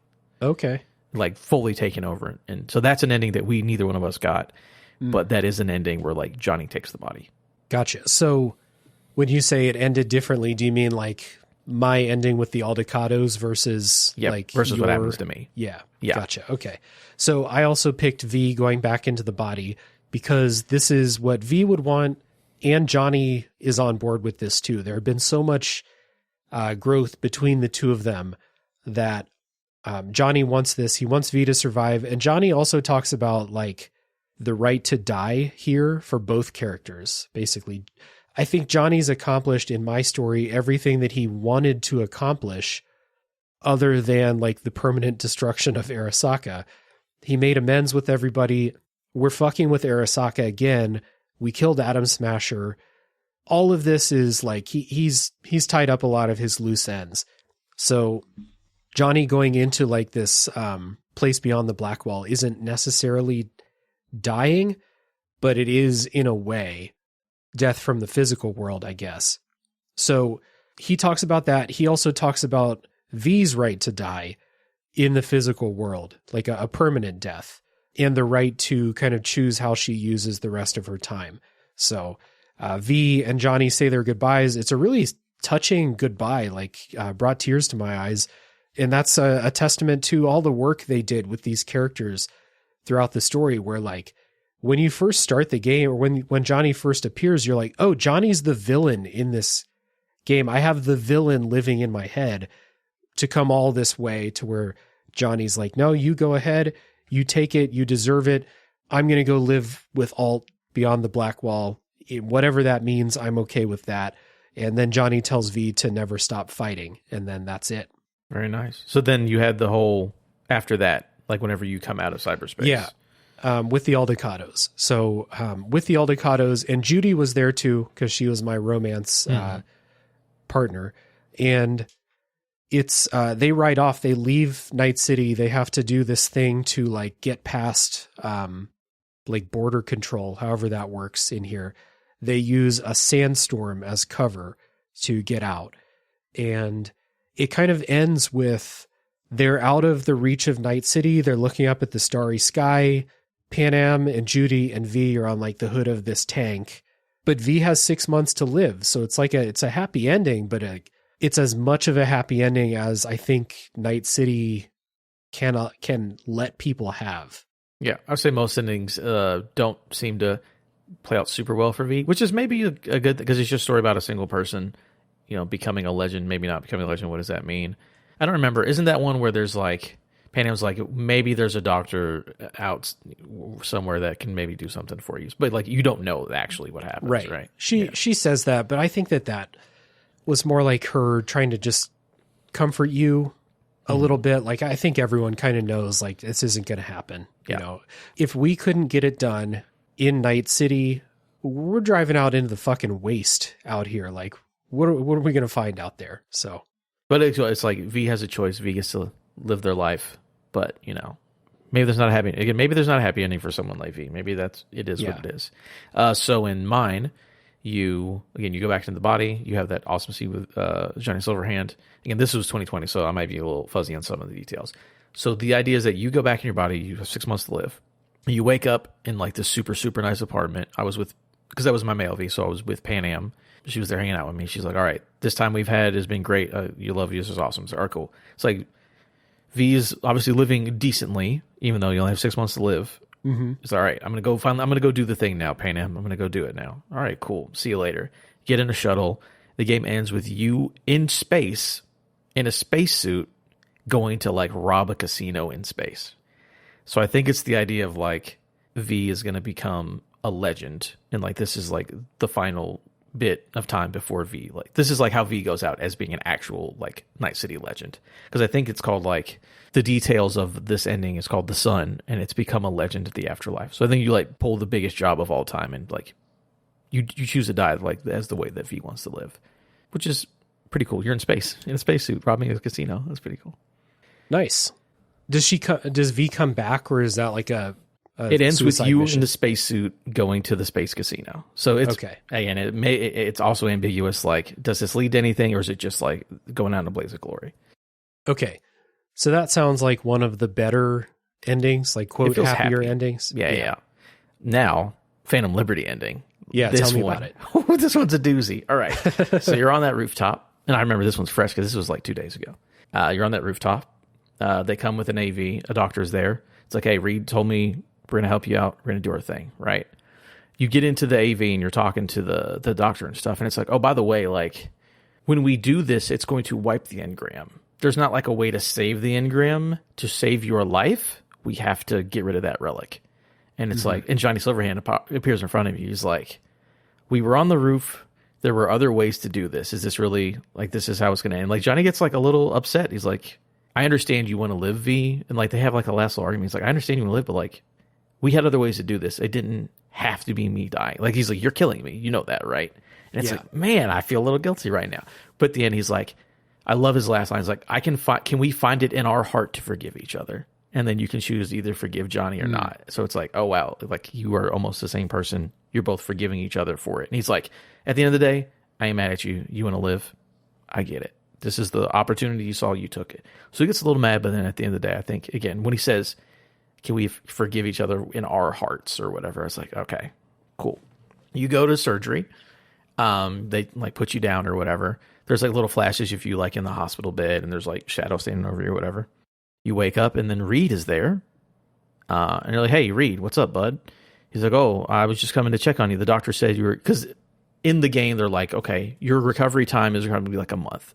Like you're going to go down, you're going to wake up in like a week and you'll have to rehab for a month. So he's sitting over and he's like, oh, hey, V, they told me you're going to wake up today. I always make sure to be here. You're like, oh, cool, awesome. And like you're weak and emaciated. You notice on your arm, you don't have any implants anymore. Nothing. You're just back to your full fleshy skin self. He's like, all right, V, very careful. First of all, Johnny's gone. Then, we had to wipe the relic and the engram. It's cool. You can't have cyberware anymore. Because the way that your nervous system works when we took it out is that your nervous system isn't compatible with it anymore. He's like, I'm sorry, you can't go back to being a legend or doing merc work, because if you have a cyberware, it will literally kill you. You will shock your nervous system and you will die. You're like, fuck, I hate that. I'm going to get a second opinion. I don't care what you say. I'm going to keep living my life. He's like, last thing, it's 2079. Oh, shit. Heads up, you've been in a coma for 2 years. V, if you want to sit here and work at the FIA, I got a job for you. Because he's back like as a desk job. He's not a field agent anymore. He's like, hey, I'm here if you want to work here. But like, I'm just letting you know. They wanted me to tell you it is what it is. So then you get up. You can call everybody. And it's sort of heartbreaking because you call people and like Pan Am doesn't answer the phone. Because she's been calling. You have like 150 missed calls from Pan Am because she's been trying to reach. Because you said, hey, guys, I'm going to be gone for like a month getting surgery. Yeah. I'll be back. And then you just disappear for 2 years. Pan Am doesn't answer. There's a bunch of mean texts from her. She's pissed. Something bad happened. She weren't there for it. You call Victor, who's the Ripper Doc from the beginning. He's like, oh man, it's been a while. I didn't know what happened. He's like, and you tell him about you can't have cyberware. He's like, come in. We'll see. I'm going to try to get you fixed up. I don't believe that. We'll see what we can do.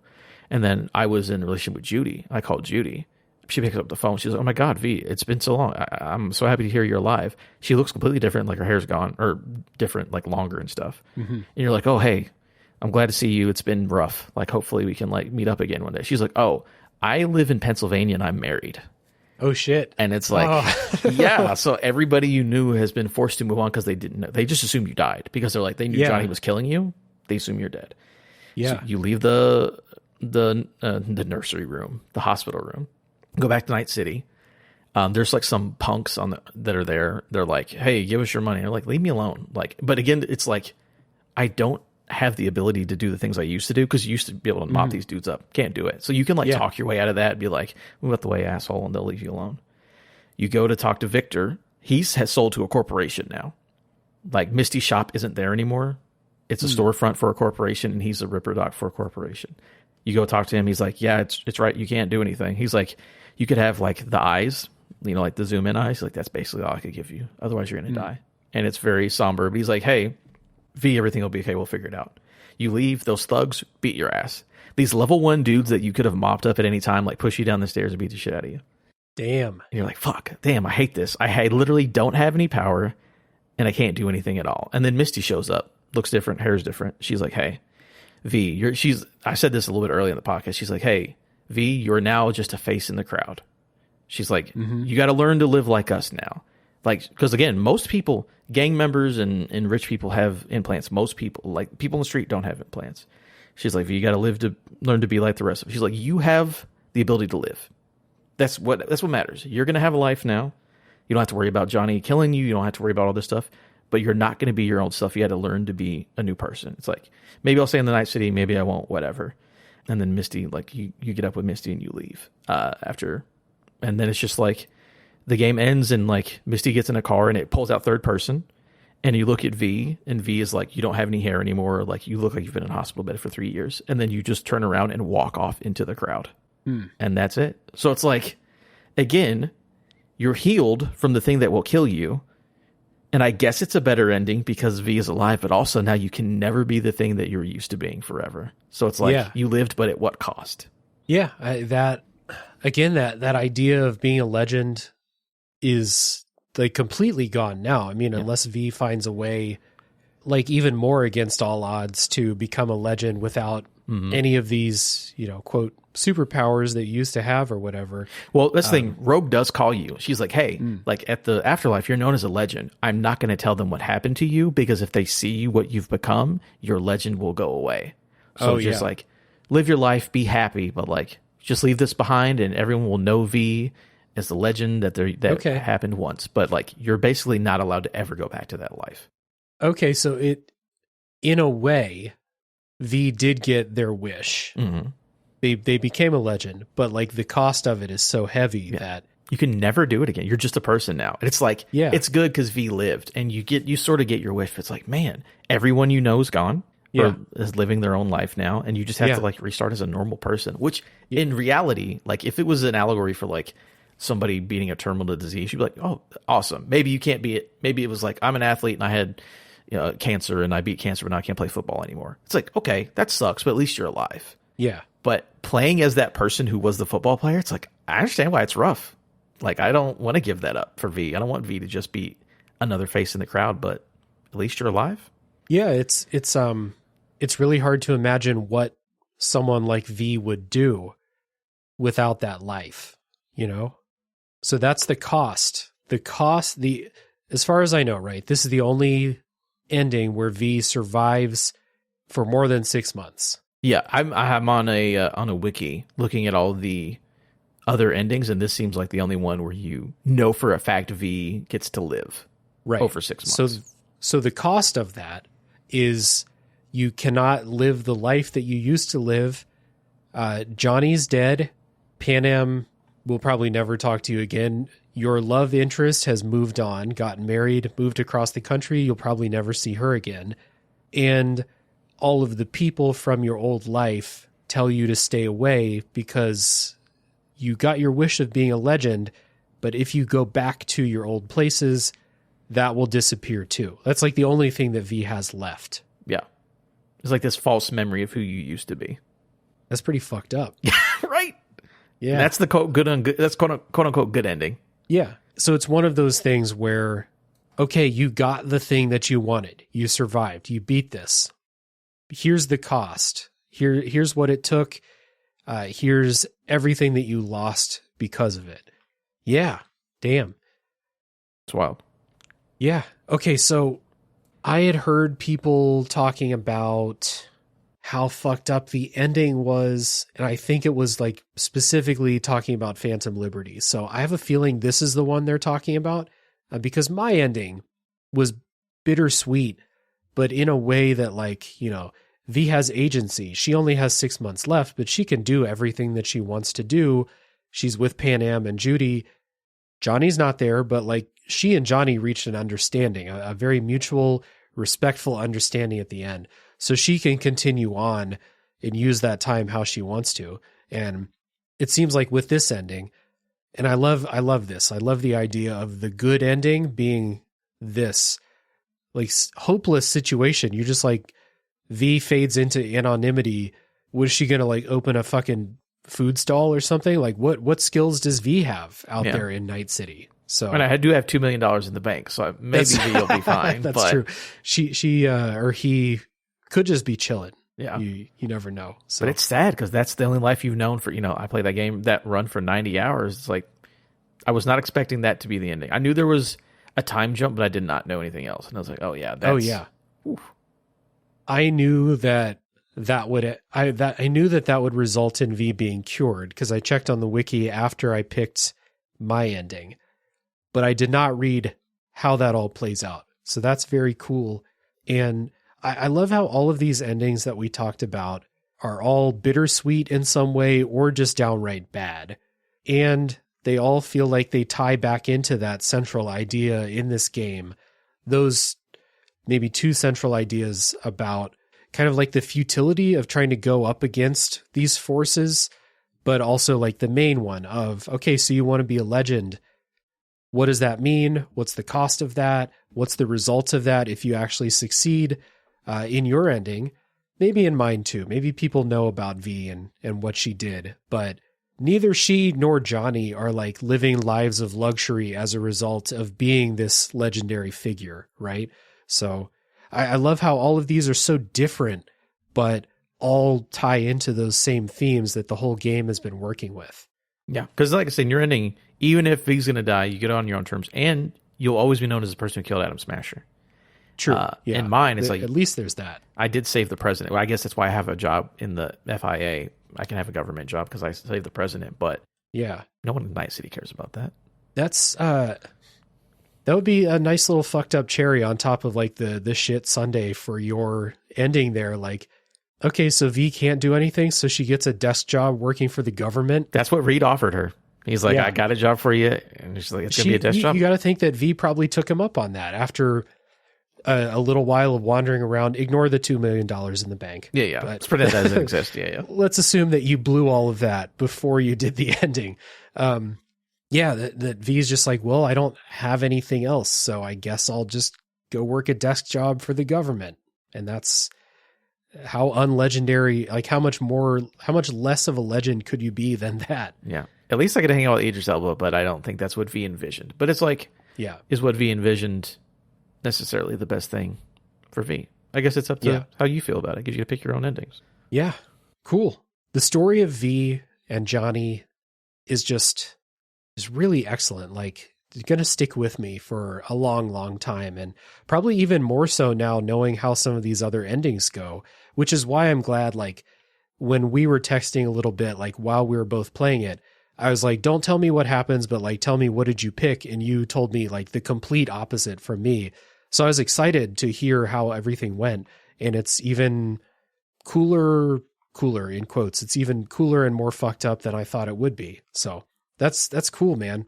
This has been a lot. This has been a long ass podcast. Yep. And I'm happy we took the time to really dig into how those things can play out. Yeah. Again, it goes back to, I know people didn't like it at launch. Again, I never had issues. I've always liked this game, but I'm not going to pretend that PS4 versions didn't come out. That's fine. But what CD Projekt Red was able to make in this kind of game is very impressive. The fact that there's so many endings, so many choices, so much gameplay. The expansion has different endings, like 4 possible different variations of the ending, like just for an expansion. Like, they did good work. I don't say they made an amazing game. Yep, absolutely. And I think that we've done good work here today, dude. So thank you for taking what's now 3.5 hours, which honestly could be a lot longer if we talked about more story stuff. But this has been awesome. Thank you so much for coming on.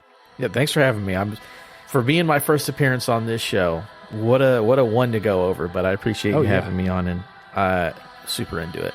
Yeah, absolutely. So at the end of the show, we'll give everybody listening a reminder that if you're still listening, you're my hero, and you should go down in the show notes as the music plays us out at the end. Check the links for Respawn Aim Fire and the Island of Misfit Rolls. Yep. Island of Misfit Rolls. And tune in next week for the next game to come out of the backlog.